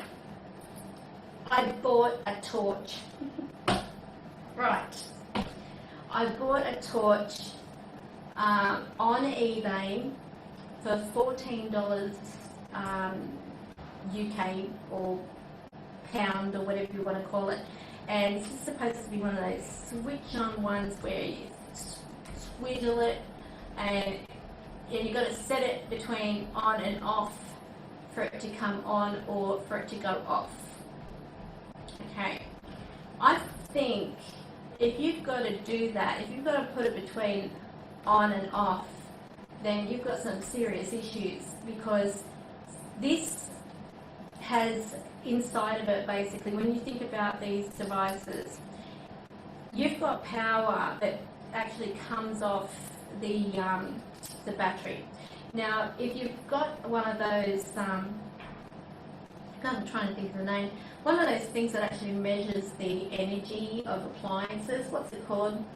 One of you will know it. I've got one at home, but basically you put it up and it can actually show, if you put your hand on something and move your hand away, it still shows the heat from your hand. And if you have used one of those, try using it over a battery and just see how far the energy comes out of a battery, a live battery. This will give you a better indication of the energy distance that it uses on these things. So even if you've got those, where is it? Another one here somewhere. Alright. More torches. Even if you use one of these ones where you can twist the end so that it's half on and half off, right, and then you swizzle it and then it comes on, right, then this is again, you've got to take into account that it may not be a spirit. It just might be the energy of the battery trying to make that connection. So don't get fooled with the light or the torchy thing, because I really don't know about that. The one that I would say is good is a simple night light. Probably around, let me see, probably around, say, what's that? 2 or 3, maybe $5 tops. You can get them at any local supermarket. I'll just turn that off. You can set it to automatic, or you can set it to off. You can set it to night, day, or continuous light. Now, these are usually, so that when kiddies are going off to the bathroom, they can, have the touch light or the sensor light pick up their movement and it will come on. Now, I've actually got a video showing using the Connect, it was actually. I had this spirit turning it on and off. And I thought, I'm going to catch you. I'm going to put you on the internet. Everything's YouTube. So anyway, I did. And he did his little Michael Jackson dance. And Michael Jackson was alive at the time, so I know it wasn't him. And he turned on the light. Well, it was really exciting for me, because you can imagine how it is for years before all this technology, and I know I sound very enthusiastic. Oh, compass. Someone's talking about a compass. Alright. What if it is on command? Who are we talking about? What are we talking about here? Have I missed something? What's on command?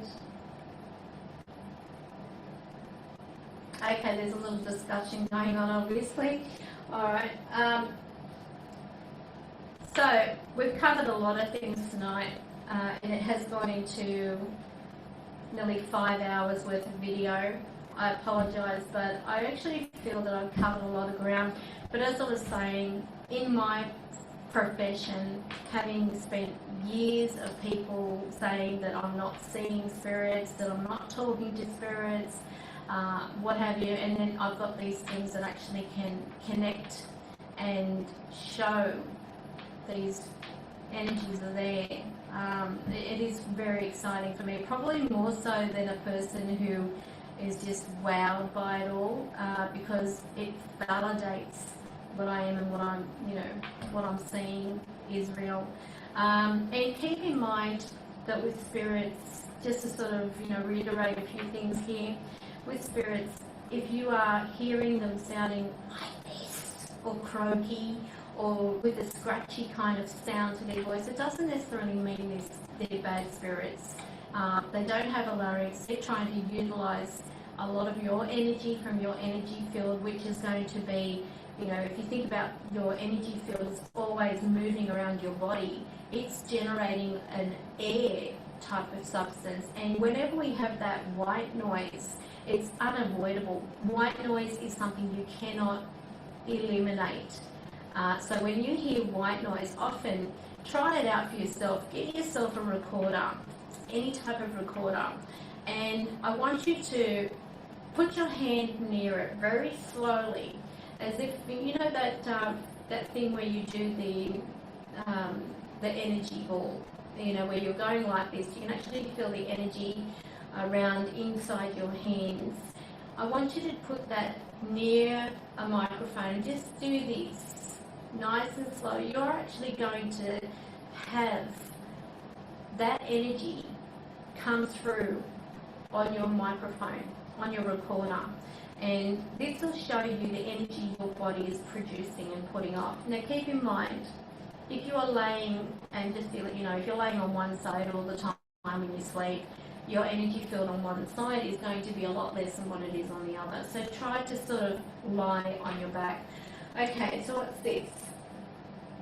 I was doing Connect on Thursday of last week and had a figure on the Connect for 45 minutes. I believe it was near to a Bible. It has, I have in the kitchen video on my channel to view. Actually, I've seen that, Steve, but I don't feel that it's a bad spirit. Please don't get misconstrued by, you know, other people's opinions and this business about demons.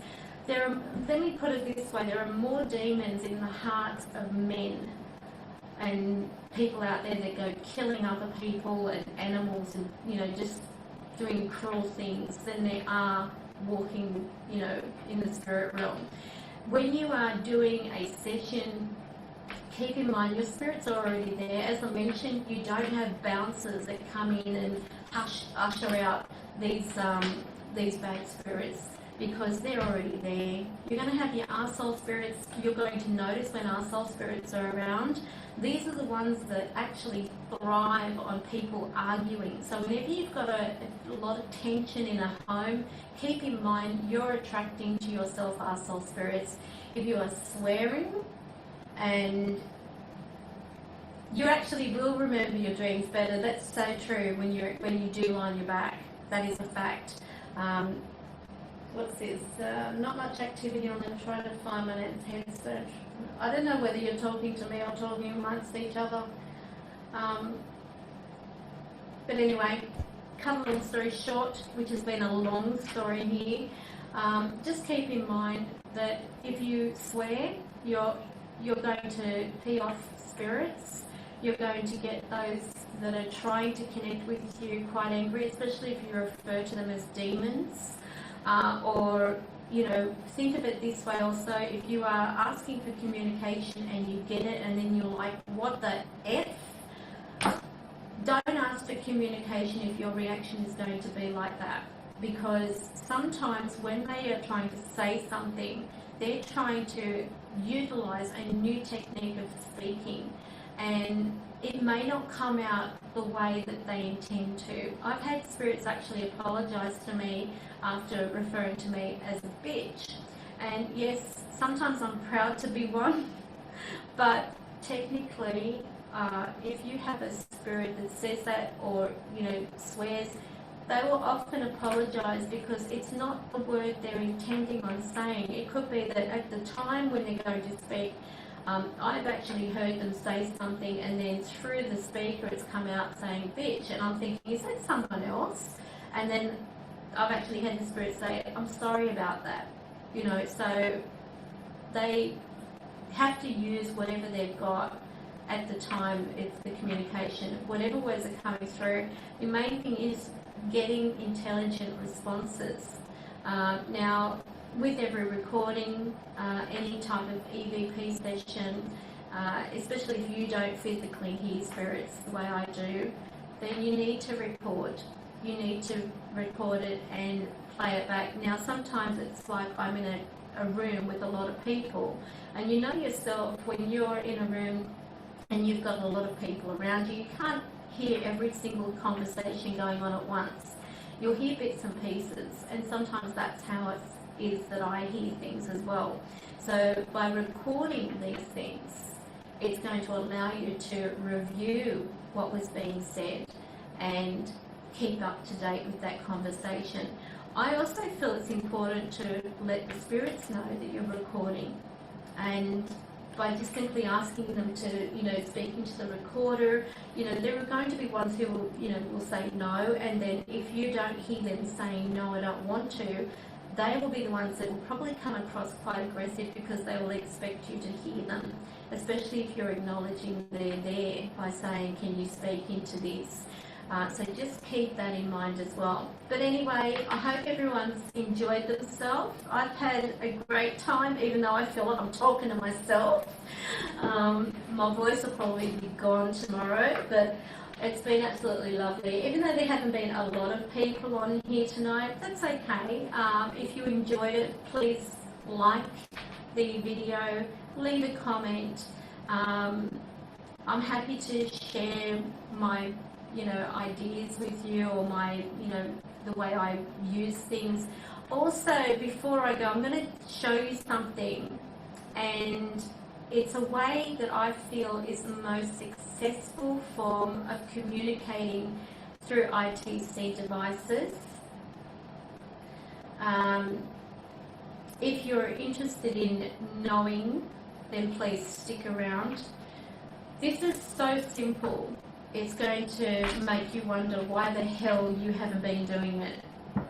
But what you do is, say you've got the PSB11, nearly forgot what it was called, where it's got the headphone jack, you get the double jack in there with the single plug.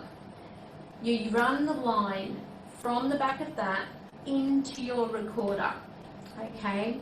Now what you can also do is plug the recorder into your computer and then have it on being able to hear things audibly.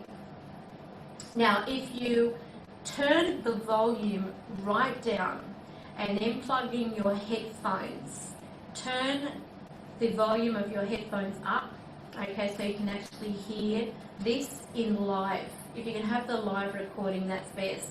So if you can have it set so that you're hearing it as you're speaking, or as, you know, there's real time, then that's even better. So what you do is you turn this on. Don't have it in backward sweep, just have it in forward sweep. You can put backward if you want, but you know, I find it's the same either way. Then you have it set one to AM and the other one to AM. Now the reason I say AM is you're not going to get so much static.